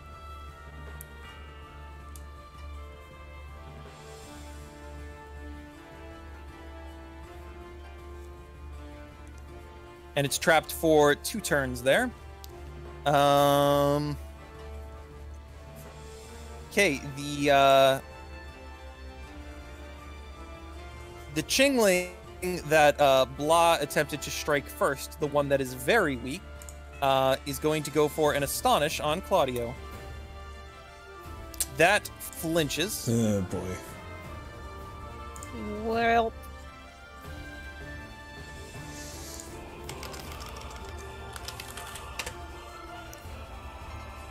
Chingling 31 is going to rush around and use Astonish on Chili.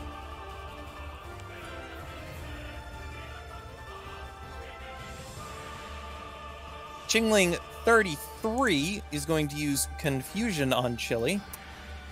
oh boy.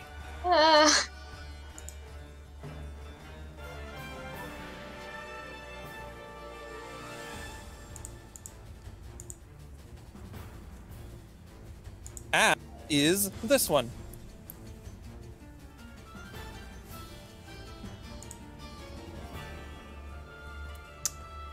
Hoo boy. Lord.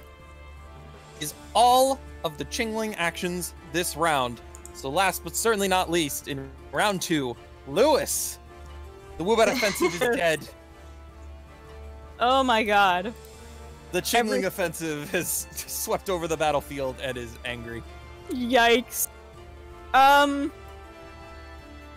Lewis is going to try to alleviate some of the stress on Chili right here. Let's see. Oh, you know what? Instead of doing that, I'm gonna go straight up to this little guy and use Astonish. How do you like? Yeah, go Kind for of like it. some of your own medicine.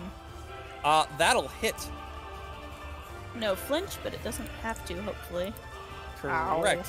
It's a decent hit, nevertheless. Yeah. All right, excellent. Anything else you'd like to do? Let's see. Toby's gonna step a little further into the room. And is gonna throw let's see. Dang it. Okay. My movement allows for a little bit further, which is good, because I want to throw a Pokeball at Wombat, the one remaining Wombat, that poor thing. All right, give me a sec. Nope, damn it! No, you're good. You're good. No, I know. I was aiming for the D100 and accidentally clicked the roll field instead. Oh, good to get that out of the way. Yeah, exactly. Roll. Wow. Ooh. Yeah, that 100% succeeds. Nice. I'm rescuing this poor thing from its fate. You definitely rescue this thing from its fate. It is the last of its kind, still standing, and it is confused. It is just terrified. But you remove it from the battlefield with an expertly placed Pokeball. On that note, I should actually do that.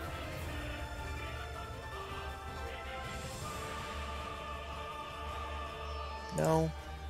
All right. If you'd like to do anything else on your turn. Toby lets out a quiet little sigh, like, "Oh, okay." That poor thing. All right. Anything else you'd like to do? Nope, not much else I can do. Huh. You know what I just realized? There are plenty of other disadvantages to shamaning, including but not limited to being unable to send out a return Pokemon. Huh. I was gonna say, the more I've seen this play out, I still think it's very potent, but I'm not as terrified. There are definitely ways I can make encounters challenging, even without overwhelming you with numbers. Right. Yeah, there's definitely, like, the strategy is not without risk. Oh, yeah. Anyway, Monsieur has just repositioned himself over there in the back, but we are at Monif. All right. So, bit of trouble over here. See if I can figure something out. I can't quite reach that. Wait. If Aurora Beam was a... Well, okay. I wouldn't want to use it if it was a 2-meter column. Basically, I'm 1 movement point short of being able to do the thing I want to do. Aw. So... I mean, I'll start... Yeah, I'm going to start making my way over there anyway. Making your way downtown? Yes. Walking fast. Or I guess, magnetically hovering. Regardless. Alright. I'm gonna Ice Shard Chingling 30. That is an excellent choice. Roll accuracy. Also, did Chingling 30 take Fire Spin damage last turn? Oh, yeah.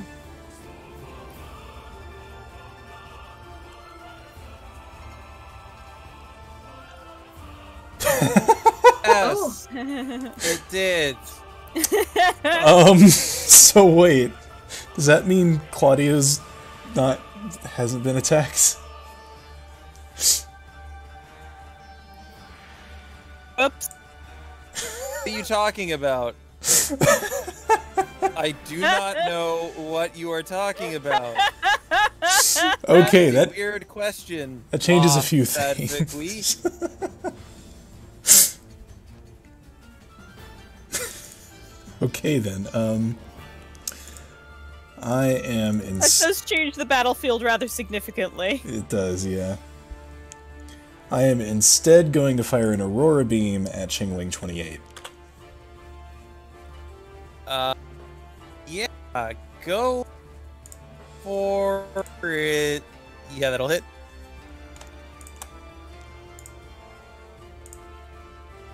All right. Okay. Nice solid hit, flanking the opponent. Anything else you'd like to do? That's it. Chili is tails, Claudio is heads. It is Chili.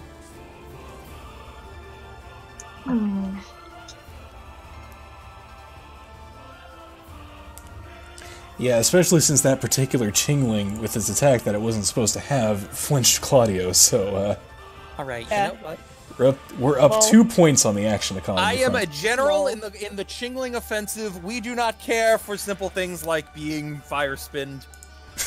I've got troops to manage, damn it.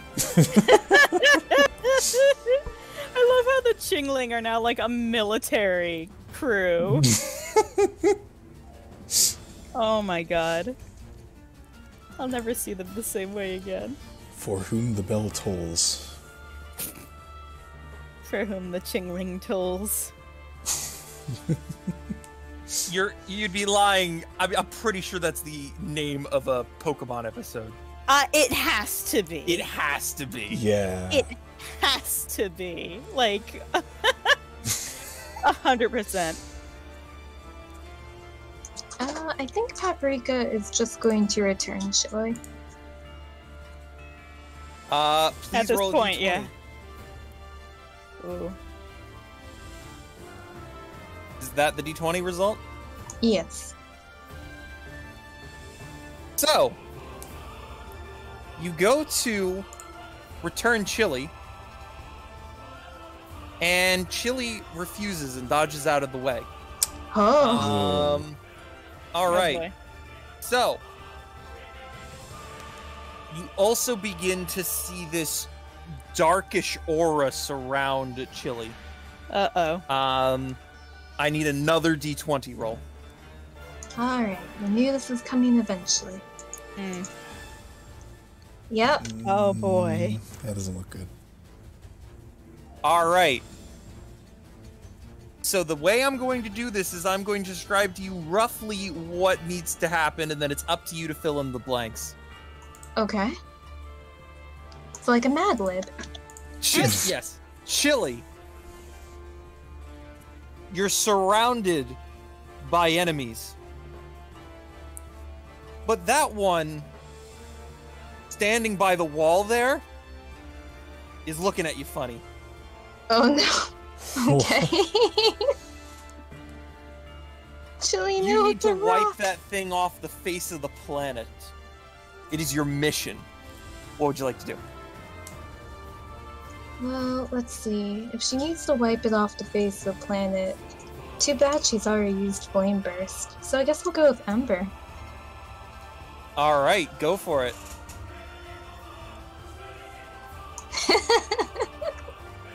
You are so mad that you miss, and it makes you even more furious that you've missed. That thing is going down. Oh, boy.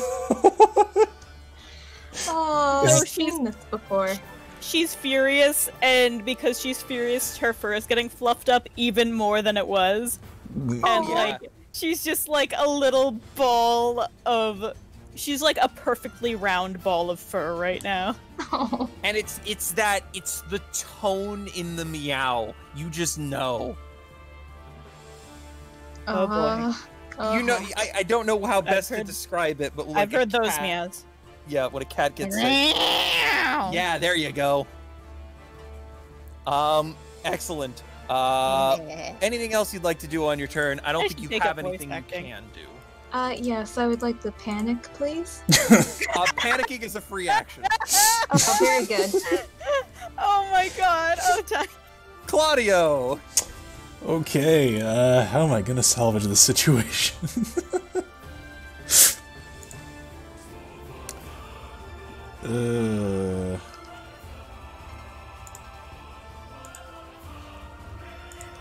I mean, how else but,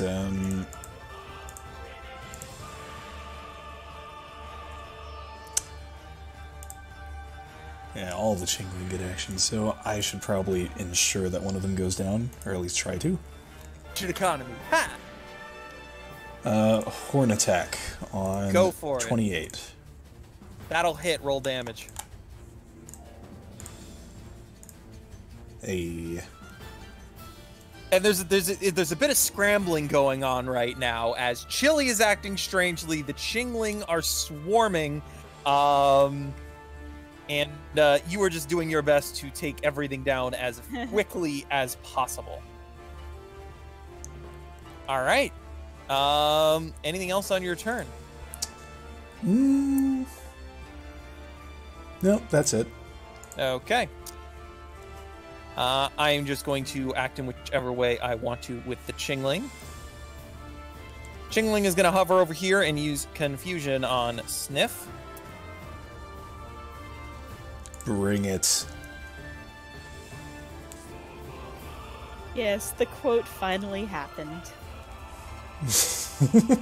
The other Chingling is also going to attempt to use Confusion on Sniff. Oh, boy. And it misses. Heck yeah. All right then.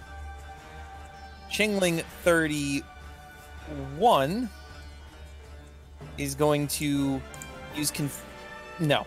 Chingling 33 is going to use Confusion on Sniff. Sniff and Chili are almost exactly the same thing, but notably very not the same thing. Wow. That'll hit though. Oh, goodbye, Chili. And as Aw. Chili passes out, this dark aura around her fades. The Chingling 31 is going to use Confusion on Claudio.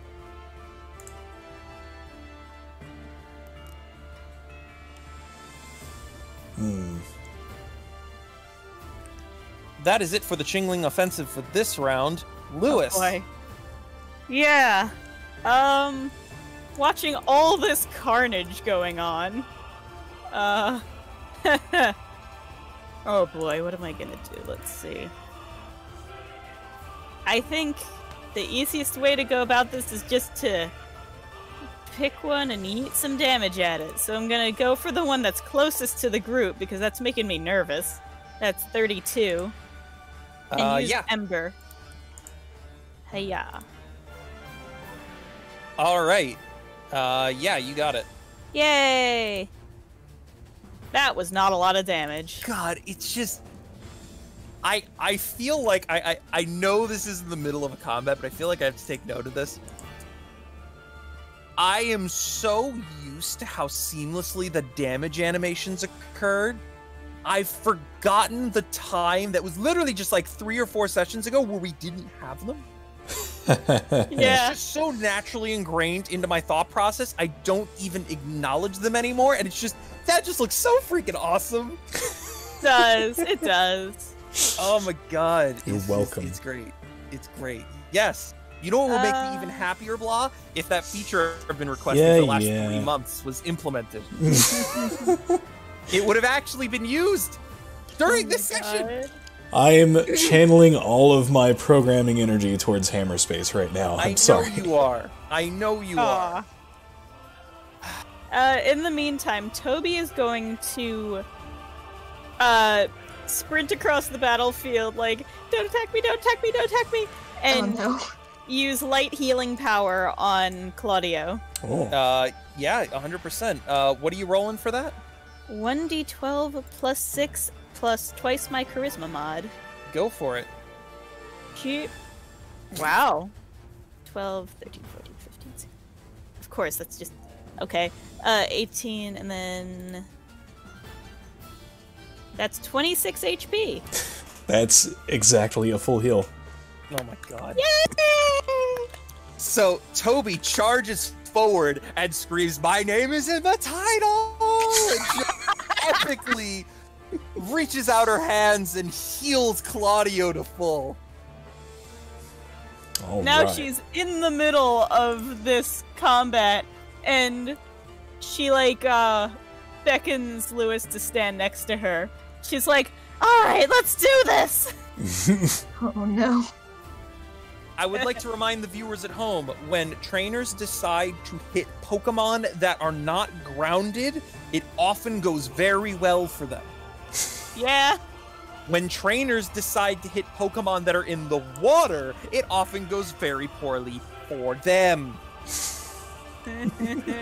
So therefore, there is a direct correlation between the Y coordinate and success in hitting a Pokemon. I can just draw the correlations here. I don't know what to tell you. I take it that's your turn? Yep. It was a very action-packed turn. Monsieur once again repositions. So question, is Bismuth... What's Bismuth up to right now? Bismuth is kind of hanging back and watching. Got it. Excellent. She trusts Toby to handle this. So it is Monif's turn. Alright.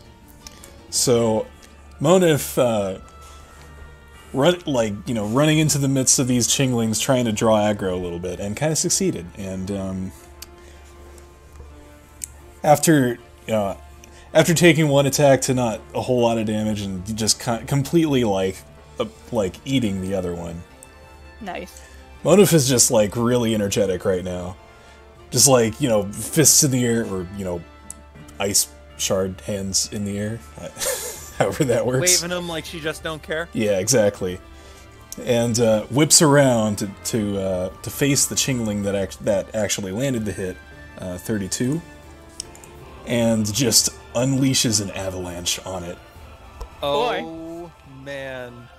See, I envision that definitely hits. I envision every single time Sniff moves, it's like tank noises. Oh my god. just freaking just rocking along. Yeah, that definitely hit. So close. It is barely conscious. Give me 1 second.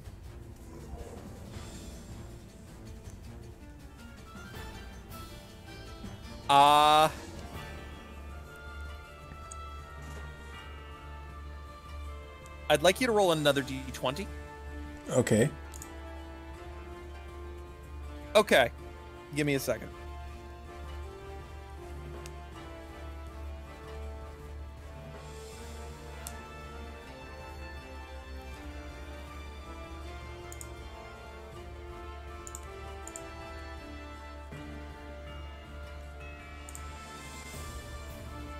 So this avalanche is exceptionally forceful, and it just crashes across the battlefield and slams into this Chingling for full force and almost knocks it straight out of the sky, but it barely catches itself at the last second.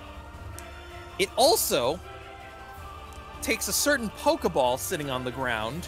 Oh no. And flings it into the opposite wall. However, nothing bad happens. Okay.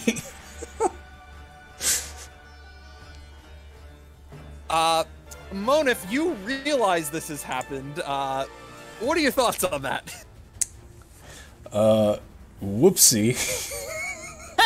Perfect. I want, that's the only word, and it's perfect. Anything else on your turn?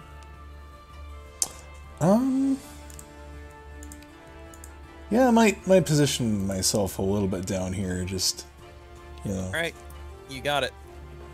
Claudio, it is your turn. After Claudio, Paprika, you may take your trainer turn. Okay. Claudio. You know what? Yeah, Claudio's gonna attack, or gonna horn attack the Chingling right in front of it. Yeah, go for it. That'll hit. Roll damage. Whoops! God dang it. I remember what it was at. Okay. And then, yeah, Claudia's probably not moving from that spot. Alright. Sounds good to me. Paprika, your trainer turn, if you'd please. Okay. Well, Paprika's gonna return chili, of course. Yep, you do so successfully. I guess she'll send out Lemonade. Alright. Lemonade enters the battle. Lemonade is such a good baby. I know, I love him. But yeah, I guess that's it. Yes. Lemonade would have went first at this turn, so please carry forth with Lemonade's turn. Okay. So Lemonade will. He's gonna stay where he is, and he's gonna use Thundershock on. I think 33. 33, you got it. Go for it. Hits, roll damage. This music is getting me really pumped up to go back to Final Fantasy after the session. It is pretty good music. It's lost a little bit of its luster being on loop for as long as it has. Yeah. But definitely, it is the perfect song to carry you through like an epic 30-minute boss battle. Right? 100%. It's a phenomenal track. It's so good. It's like I've been putting off the story for a few days now, actually about a week, because it was just getting depressing and I needed a break. But now I'm like, I want to do more!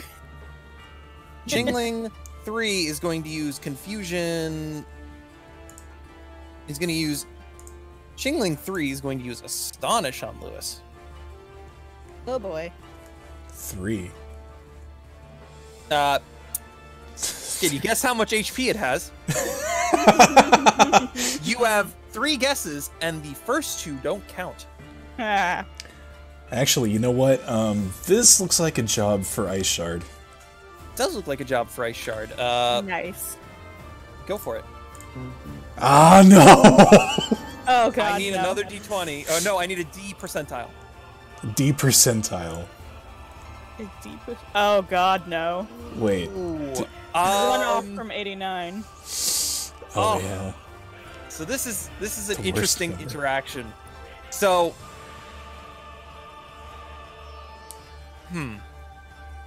Monif, you see the opponent charging in,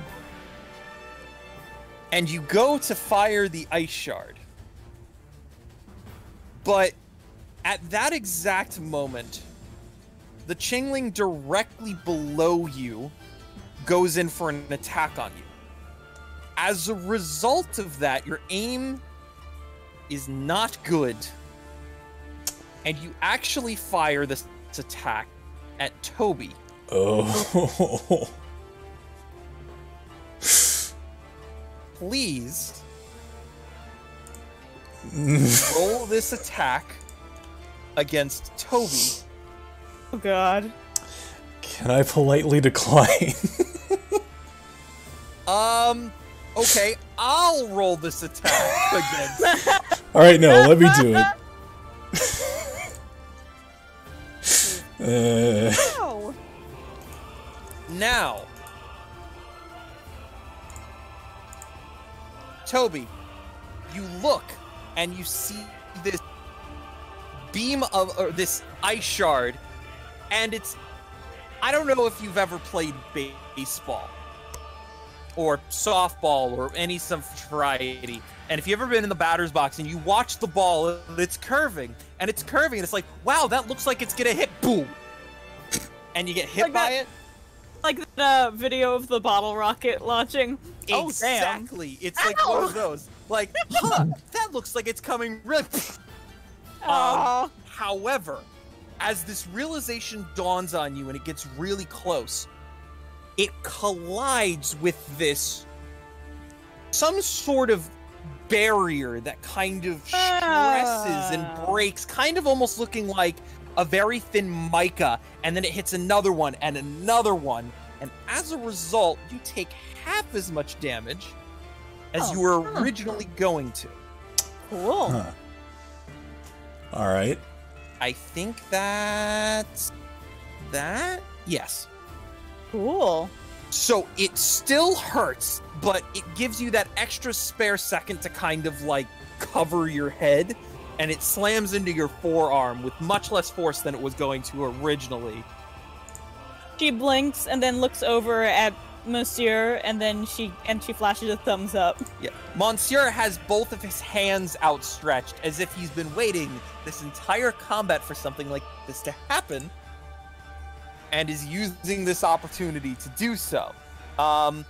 Once this is done, he returns his hands to the side in a very... He holds himself with a very, like, proper way. Almost as if he would be totally in place as a bump. Oh my gosh. That is the air with which he holds himself.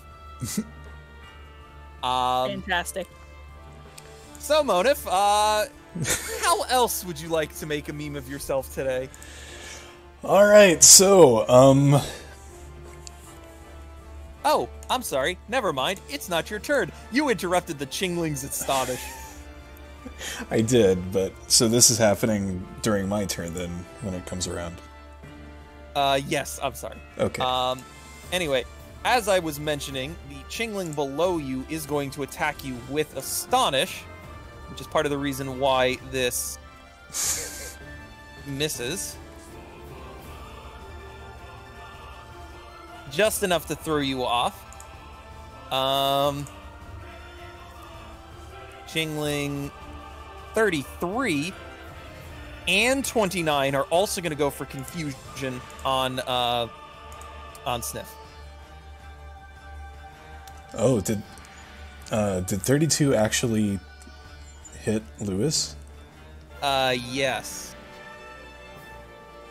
Because I don't see... Or wait.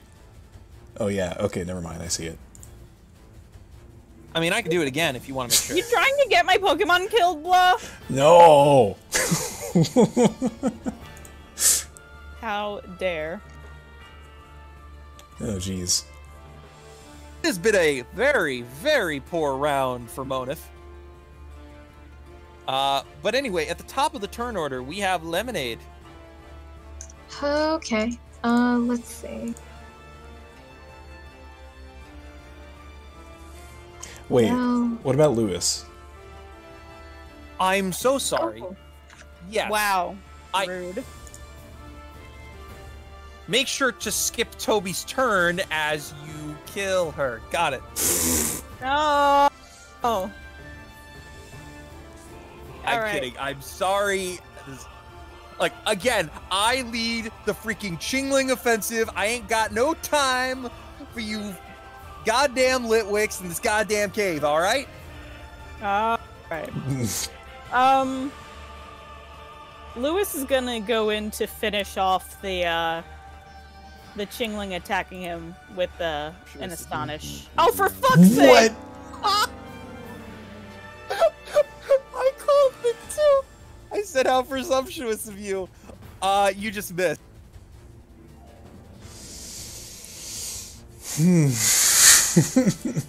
Toby is going to attempt to punch the Chingling. oh my gosh. All right, go for it. You gotta be kidding me. So both of you see this Chingling. Both Lewis and Toby see this Chingling barely standing and go at the same time, I know what to do! And they both attack it at the same time. Their attacks collide with each other. They don't take any damage, but they both miss. Oh my god.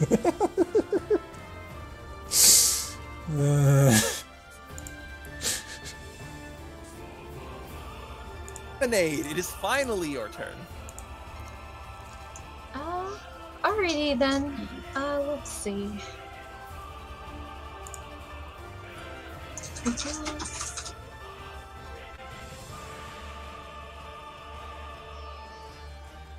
He'll go down here and he will try to use a Thunder Shock on 31. Yeah, go for it. Yay! Wow, okay.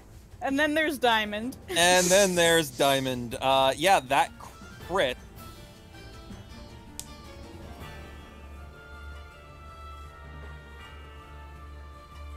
Excellent job. Oops, that meant nothing. Huh! Look at that. Oh no, it's not the last one. All right, I jumped the gun on that. Blah, I concede. That too came between. It was a 20 sandwich. My bad. Oh my god. Good. When I'm wrong, I'll admit to it easily. Well, I will attempt to admit to it easily. Paprika's also gonna throw a pepper shaker at number 32. Yeah. Just please, for the love of God, don't miss. Too bad you weren't holding the razor claw. Oh man. All right, so you have a feature. Remind me what that does. You're throwing a salt shaker, so that's a sand attack. How much damage? Right, well, I was throwing the pepper shaker. Oh, I'm sorry, you did say that. Yeah, and it can make the target flinch, but I really wasn't aiming for that. And it's roll a 1d20 plus con mod. I said 1d20 plus con mod? Wow. That's what it says in the description. That's the accuracy. I was gonna say, that's a ridiculous damage roll. That must be Oh. Okay, let me see then.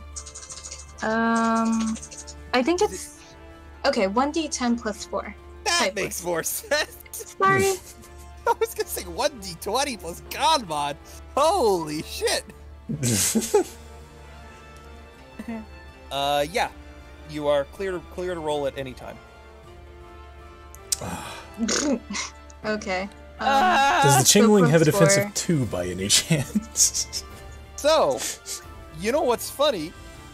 let me carry through the effects of this attack. I'm done. Alrighty. Oh my god. Well, it's flinched. Freaking thing. This Chingling is just tanking all the hits. It's dodge tanking the shit out of you guys. My god. Oh, man. All right. It is Monif's turn. Monif, you have made regrettable life decisions. What would you like to do now? All right. Well, I mean, that was my turn. Well, you still have movement. Yes. And, existential dread, which, of course, is always a free action. Of course. Will this trigger D20's kill the viral video star, though? It would. How does it? Please. I will not get in the way of an artist at his work. Okay, so here's what I'm envisioning. So Monif pitches their arm back to, do the ice shard. Gets kind of glanced, because, it did no damage by the Chingling. Throwing his angle off just a bit. They throw the ice shard, it hits Toby, but he doesn't stop spinning. He just keeps on spinning. Alright. So, what does everybody within what radius need to do now? Everyone within 10 meters must roll 1d20 plus SD evasion or wisdom mod, whichever applies. And my allies make this check an advantage. My god. Okay. So I get a 13 from Toby. And I guess Claudio also counts. Yes. And nice. Oh. Cool, and that's a dirty 20 from Lewis. Alright, so what number are we looking for? You want a 10 or higher. Or wait, no, you want an 11 or higher. And if it is 10 or less, the next attack targeting that target has advantage.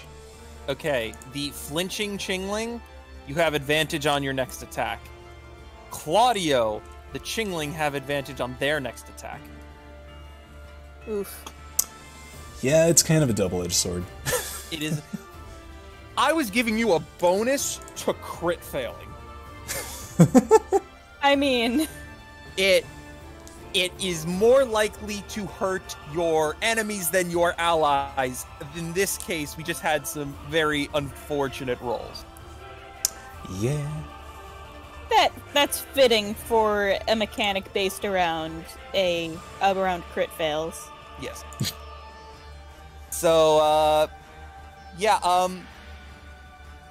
just you're lost on the there's a little bit more magnetic content in this specific spot than you were expecting, and it's slippery. The avalanche was in this area, and it's just I mean, if you were figure skating, it's a 10 out of 10, but unfortunately, you're not figure skating. I will allow any of her teammates to film this as a reaction. Oh my god. I'm only partially kidding. All right. I think that's it. Toby's, so Claudio. Toby's got a good angle and an ability that lets her do things as a reaction. That's so true. I did give you the ability to do anything as a reaction. That's right. She's gonna do that. She's gonna film it and, cue it up to send it to, Riley. Yeah. Oh my god. She's not gonna mention that it's actually Mona. But she is gonna send it to him because she knows it'll crack him up. I mean, Monif is wearing Mona's hat. That's true. Also, but she won't explicitly state it. That's hysterical. Don't forget to add appropriate music. Oh, of course. Are you kidding? You spin me right round, baby, right round. You could loop that very easily. This is a GIF moment. Oh yeah. Oh hell yes. In fact, if there is anybody in chat who is thusly motivated, I would love to see a GIF of a spinning nose pass. Oh man. And if we get some good submissions, Blah, maybe you use it for the opening gift for the next next session of the chat. Oh man. Chat log. Yes. Dear Definitely. Lord, hi. Been a while. Yes. Yes, the next chat or- lock, which just stay tuned. We'll tell you when that's happening. Yeah, we'll tell you what. No, the Eventually. next session of the campaign. Okay, but yeah. But anyway, it is Claudio's turn. Yes. Claudio is going to spring forward another horn attack on 33. Go for it. Yep. Woo.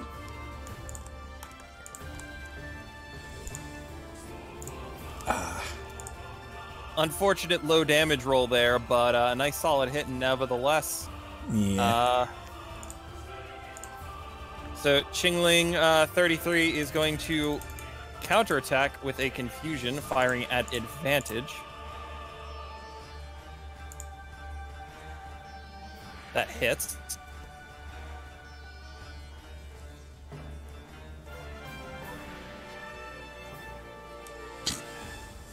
Right back to 40.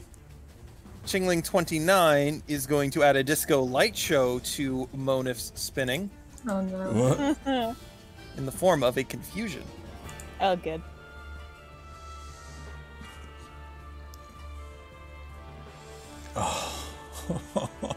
Oh my god. I know the statistics here just it doesn't make sense, but the number of times we barely knock things out is crazy. It's kind of ridiculous. And the other one is flinching. It is now unflinched. So, I will say that if the Pokemon that Mona's possessing faints, I can immediately return to my body. All right, you can do so. Mona jolts awake. Like, God damn it. Roll a d20.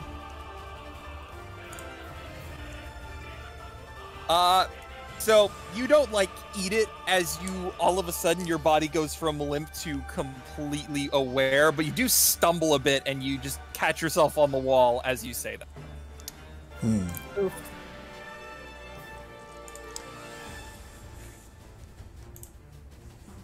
Okay, back there, Mona. Are you back with us? Yeah, I'll be fine. Lewis. All right. Let's try this again with Ember, a point blank advantage. Ember. Oh, at advantage. Ooh. Yes, you have advantage from Hey. Oh, that's right. that'll hit. I wonder how dead this thing is going to be now. Not very. Not very, but it would be burned if it wasn't dead. That is true. All right, So excellent. Toby gives Lewis an affectionate pat on the part of him that's not hot. Fire. Excellent. Anything else? Toby is gonna back out of harm's way. Wait, no, actually, you know what she's gonna do? She's going to run over here on the way to pick up the Wombat's Pokeball. All right, you got it. Lemonade. Alright, well, we should try to just finish off number 33, so Lemonade will try a Thunder Shock.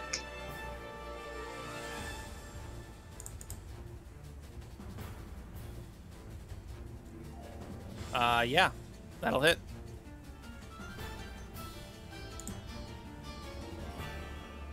Okay, and he'll move just a little bit closer.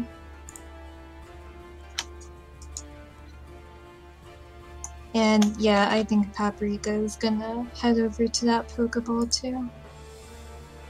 All right, you definitely pick it up. If you want to use it immediately, I can give it to you right now, but otherwise I'd like to remain focused on. Yeah, I'm good. Okay, cool. Poor thing needs to rest. Oh, it's in the heal ball, so it's actually doing well. You'll have to tell me the healing that it gets after this. Monsieur looks at Toby kind of just sighs slightly and then immediately runs off after her. Oh, yeah, me too. With the sort of run that says, I really don't want to be doing this right now, but I have to. Best get used to it! We replaced Rively Cross and got Toby a babysitter. We've done it. Yay! Claudio. All right. I'm sorry, Mona and Claudio. Yes. So Mona's gonna start making her way around the wall, like around that way. I just found it hysterical. I was just making fun of you guys. And you okay? Cool. Go for it. And She goes round the outside, round the outside.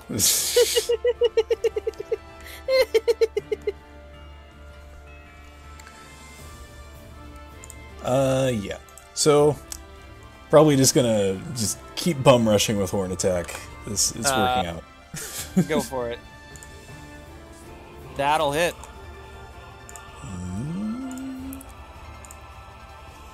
Yes. Oh yeah, I guess Mona can return Sniff now. Oh yeah. Yes. Is that it? Yep. She returns Sniff, and then the hat just kind of plops to the ground where he once was. The Chingling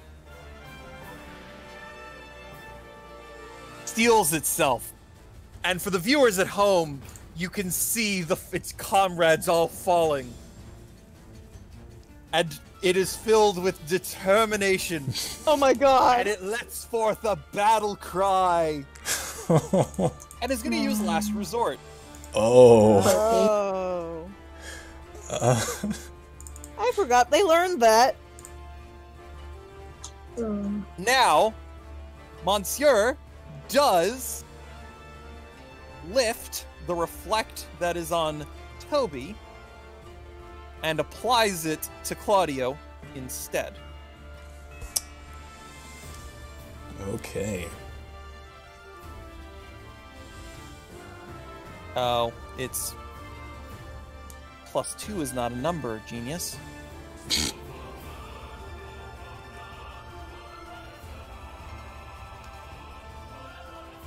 For glory, for honor. Oh my god! Holy shit!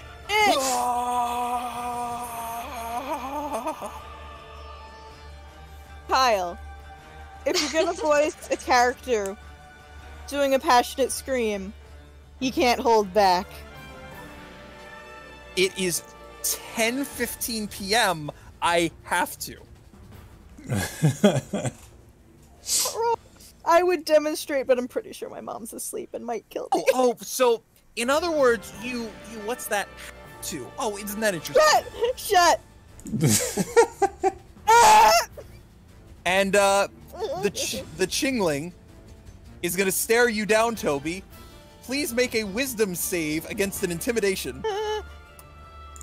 That's -2 as well. This Chingling is scary AF. Yeah, I'm pretty sure Toby's flinching at the moment.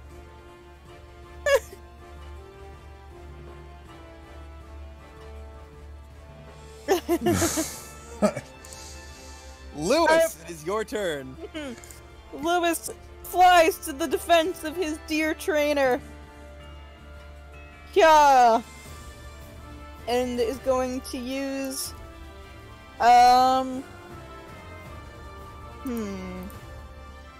me see.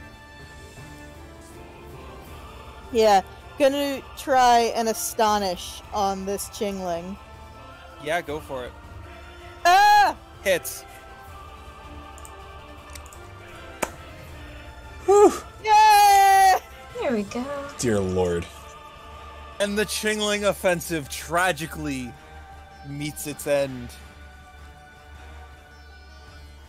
Excellent job, guys. Well done. Alright, so before we do anything else, that is the end of the combat. Excellent job. Let's see. We are looking at Oh no, that's...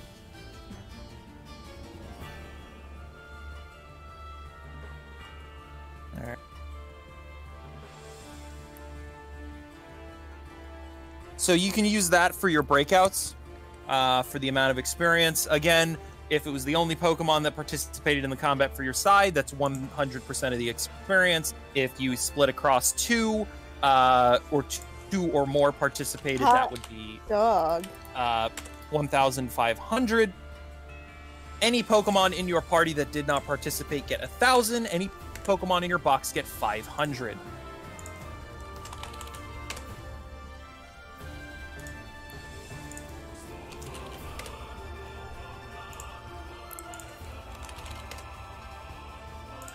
Ow.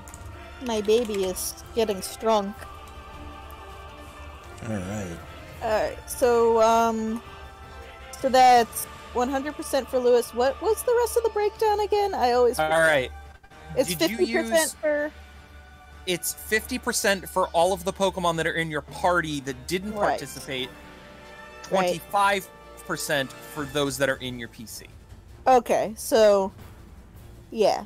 And not for you, but to reiterate for everybody at home, this is to allow them to keep their backup Pokemon, or not their backup, but their PC Pokemon. Like, it simulates this is the experience they're getting while wandering around the professor's lab, sort of thing. They're not, like, sitting in the box watching tape, you know, writing down, like, oh, yeah, I see why they did that. Like, roughhousing and various other forms of experience. Now, I do believe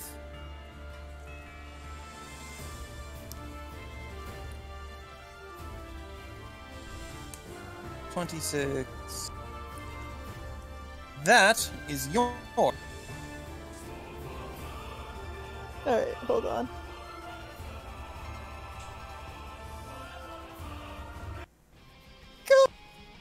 Kyle gave control of token Wombat to Wombat. Hey!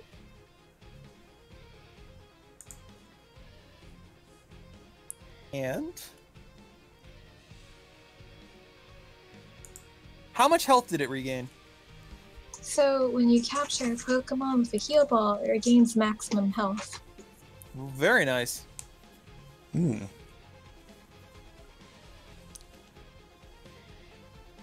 Give 34... Is it Diamond or Paprika? What, Diamond. as the username? Diamond. Alright. So, do you... So, you have the Houndour's Pokeball, you have the Woobat's Pokeball. Yay! Yay! This poor baby. Would you like to do anything with them? Toby's going to... Yeah, I know that tactically this makes no sense, but in character it makes perfect sense. She's gonna give it a potion. Yeah, 100%. Yeah. That makes... Honestly, it makes no sense tactically, but as you said, in character and, like, in universe, 100% sense. But again, is that D12s or D10s? I think it's 2d10 plus 12? 1d10 plus 12? 1d12 plus 10? Wait, just slash, there's a potion, slash, Oh. Yeah, slash heal potion. slash heal potion. Nice.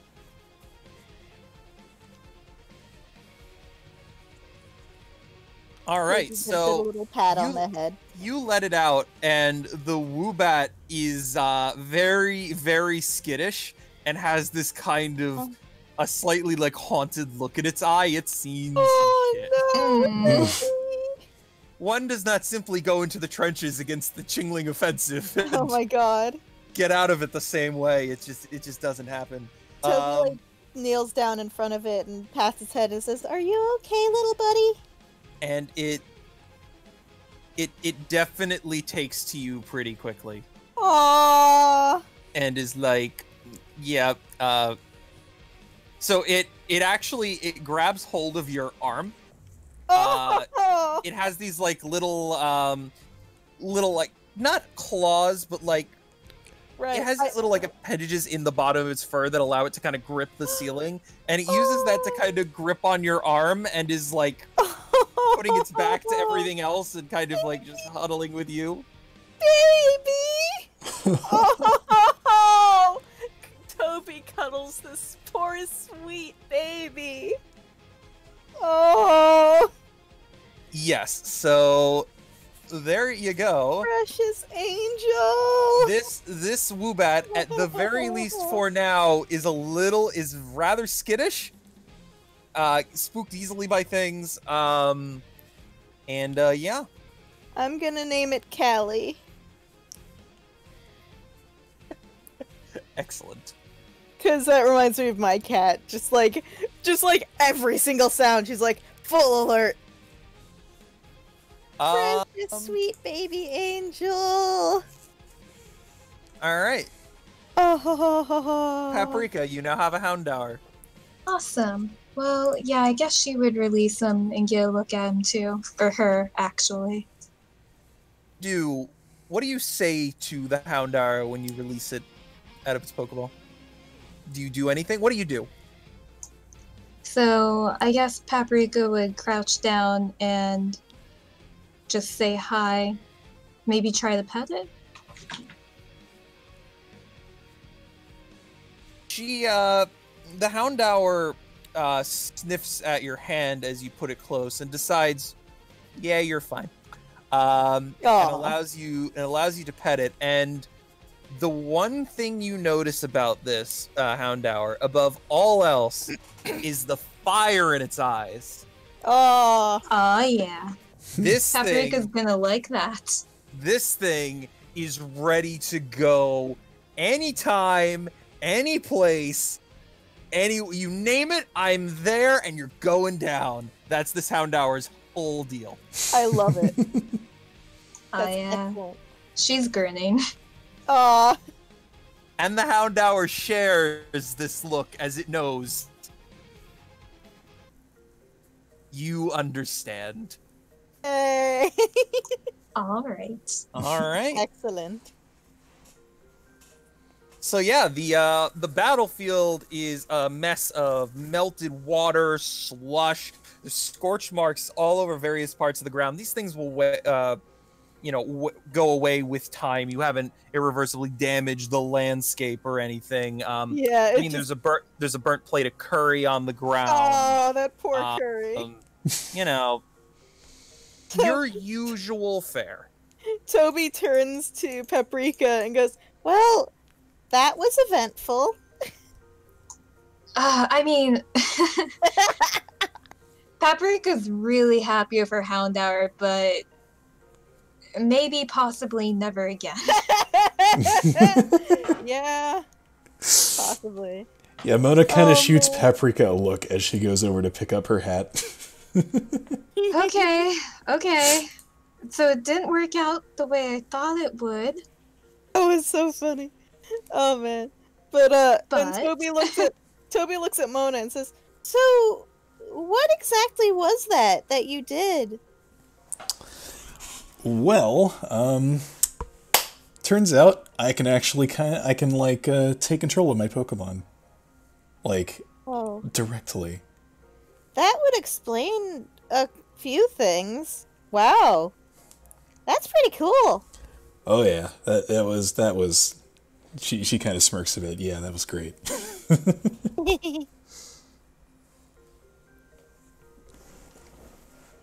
Oh, thank you.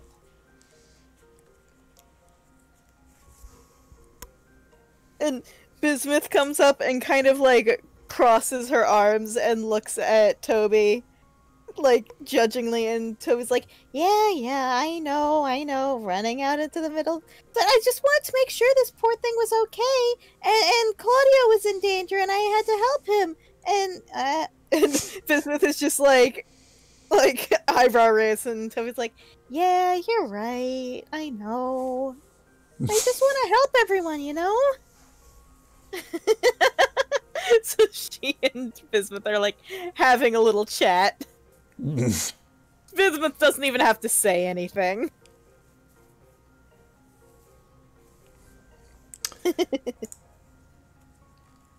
Anyway, we should probably try to get going. I am down 2 Pokemon. Oh, yeah. I have no reception in here. Oh yeah. Which way to keep? So Olivia speaks up after all of this and basically says, the entrance is down this path. Or the exit, rather. Oh. Alright. Toby has the Wombat in her arms still, by the way. Oh yeah, this thing is definitely, it is positioning yourself. It's almost a little bit uncomfortable because it's trying to position itself as close to your body as possible. So it's like trying to get, like, grab onto your bicep, like near your armpit area. It doesn't exactly, it's not tickling, but it's like in order to keep that position, you kind of have to hold your arm at a 90-degree angle. Oh. Which I feel like is difficult, but nothing is too difficult for the purposes of sweet, adorable baby. It's true. So you probably allow it to get away with that for a suitable period of time, and yeah, eventually she'll kind of like coax it into just like being in her arms. Like, and you eventually do, and it falls asleep soundly in your arms. Aww. That's so sweet. All right, so surprisingly, the rest of the trip out of here is rather uneventful. You don't really, it's a lot of the same at this point. I mean, you see different features as you go through, but this path is rather plain. It's like you've seen one wall, you've seen them all. Right. And eventually, you do in fact pop out on the other side. It takes you almost, like, the light is basically going out on the other side and of the cave when you leave. But yeah, you arrive here, and it's a very similar setup as to the other side here. Although you've definitely kind of shifted climates. The best way I can describe it is the climate here seems very Pacific Northwest. So like rainy, or like it's kind of damp, or a little bit damp, a little bit rainy. It's you got those sorts of like forest. The soil is very much that way. I mean, as you get further away from what you know is the coast, which is to the west, you get more towards, plains. But close to the coast, it's very, very damp and wet, and familiar to at least one of you. Was that a hint at me? No. Oh, okay. I don't know. So I'm trying to remember where we decided. You guys leave the cave, and the person on guard sees you and opens the gate and allows you guys through. You could very easily, like, there isn't a way to unlock it from the inside in emergency situations, but in general, it's just best to let them, let you out. And you are here. If you keep traveling, the next, by the time it's dark, you should be in Geosense Town. All right.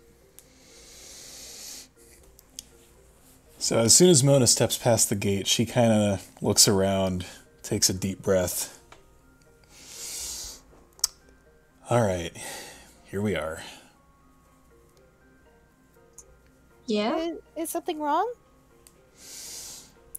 It's nothing you need to worry about.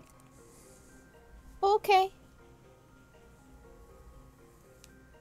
And it's not long after you say that a figure from behind the trees steps out and says, "Mona, is that you?" Oh. And that is where we're going to end this session of the campaign known as Toby Friends. Whoa. Oh boy. Wow. All right.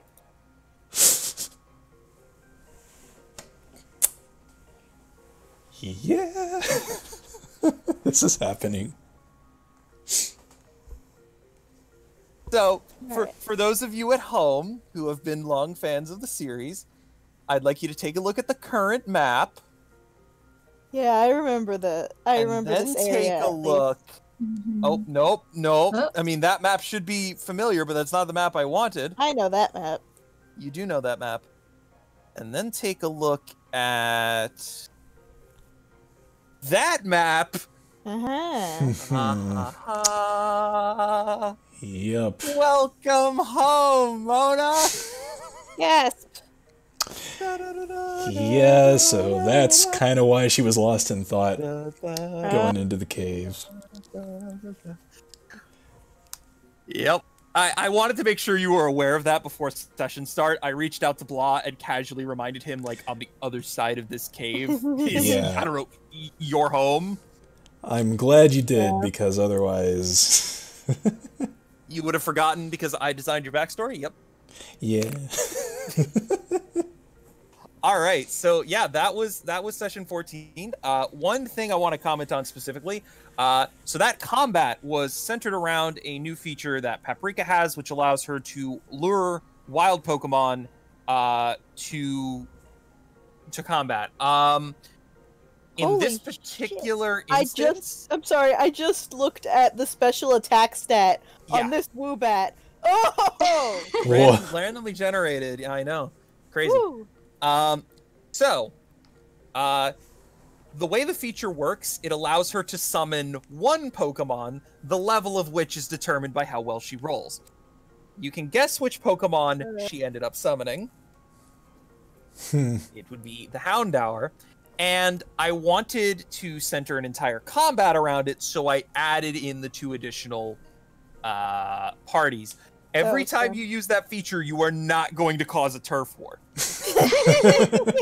Thank goodness. May on occasion, but not every time. That was a hell of a thing. Yep. Oh man.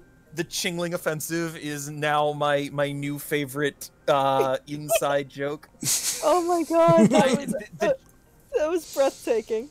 Chingling Warriors. Oh my god. God.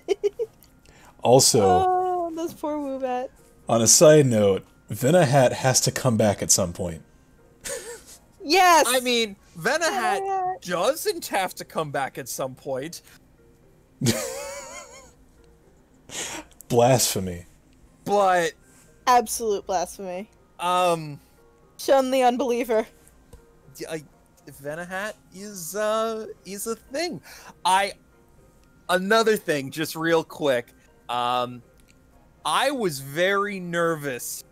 I wasn't very nervous. I was a bit nervous about the Venonat encounter because I went into it with the decision that they are not going to attack first. They are going to have to be provoked, and if they do, it's a normal combat. That was infinitely more exciting and memorable than if that had turned into an aggressive encounter. Oh yeah. Holy really glad. hell, that was excellent. Very well done by you guys. It was so cute. Why, thank you. I 100% agree that was adorable, and if I have my way, we may see Venahat in the future. I mean, why wouldn't you have your way? You are the GM. You're not wrong. So, next time, welcome home, Mona. We'll see how that unfolds. Ooh. Yeah. And hopefully that'll be relatively soon, at some point in the next 2 weeks, assuming scheduling works out. I will say, I've been working with my my coworkers and stuff, or my superiors at work, to make a schedule that's a lot less stressful for me, so I'm a lot more likely to be up for stuff. Excellent. Oh, that's awesome. That's Yeah. fantastic to hear for more Yeah. than one reason. Yes. I'm working more days, but my shifts are like 3 hours and 4 hours.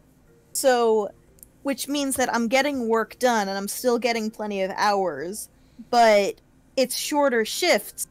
So there's not as much time for the anxiety to really ramp up.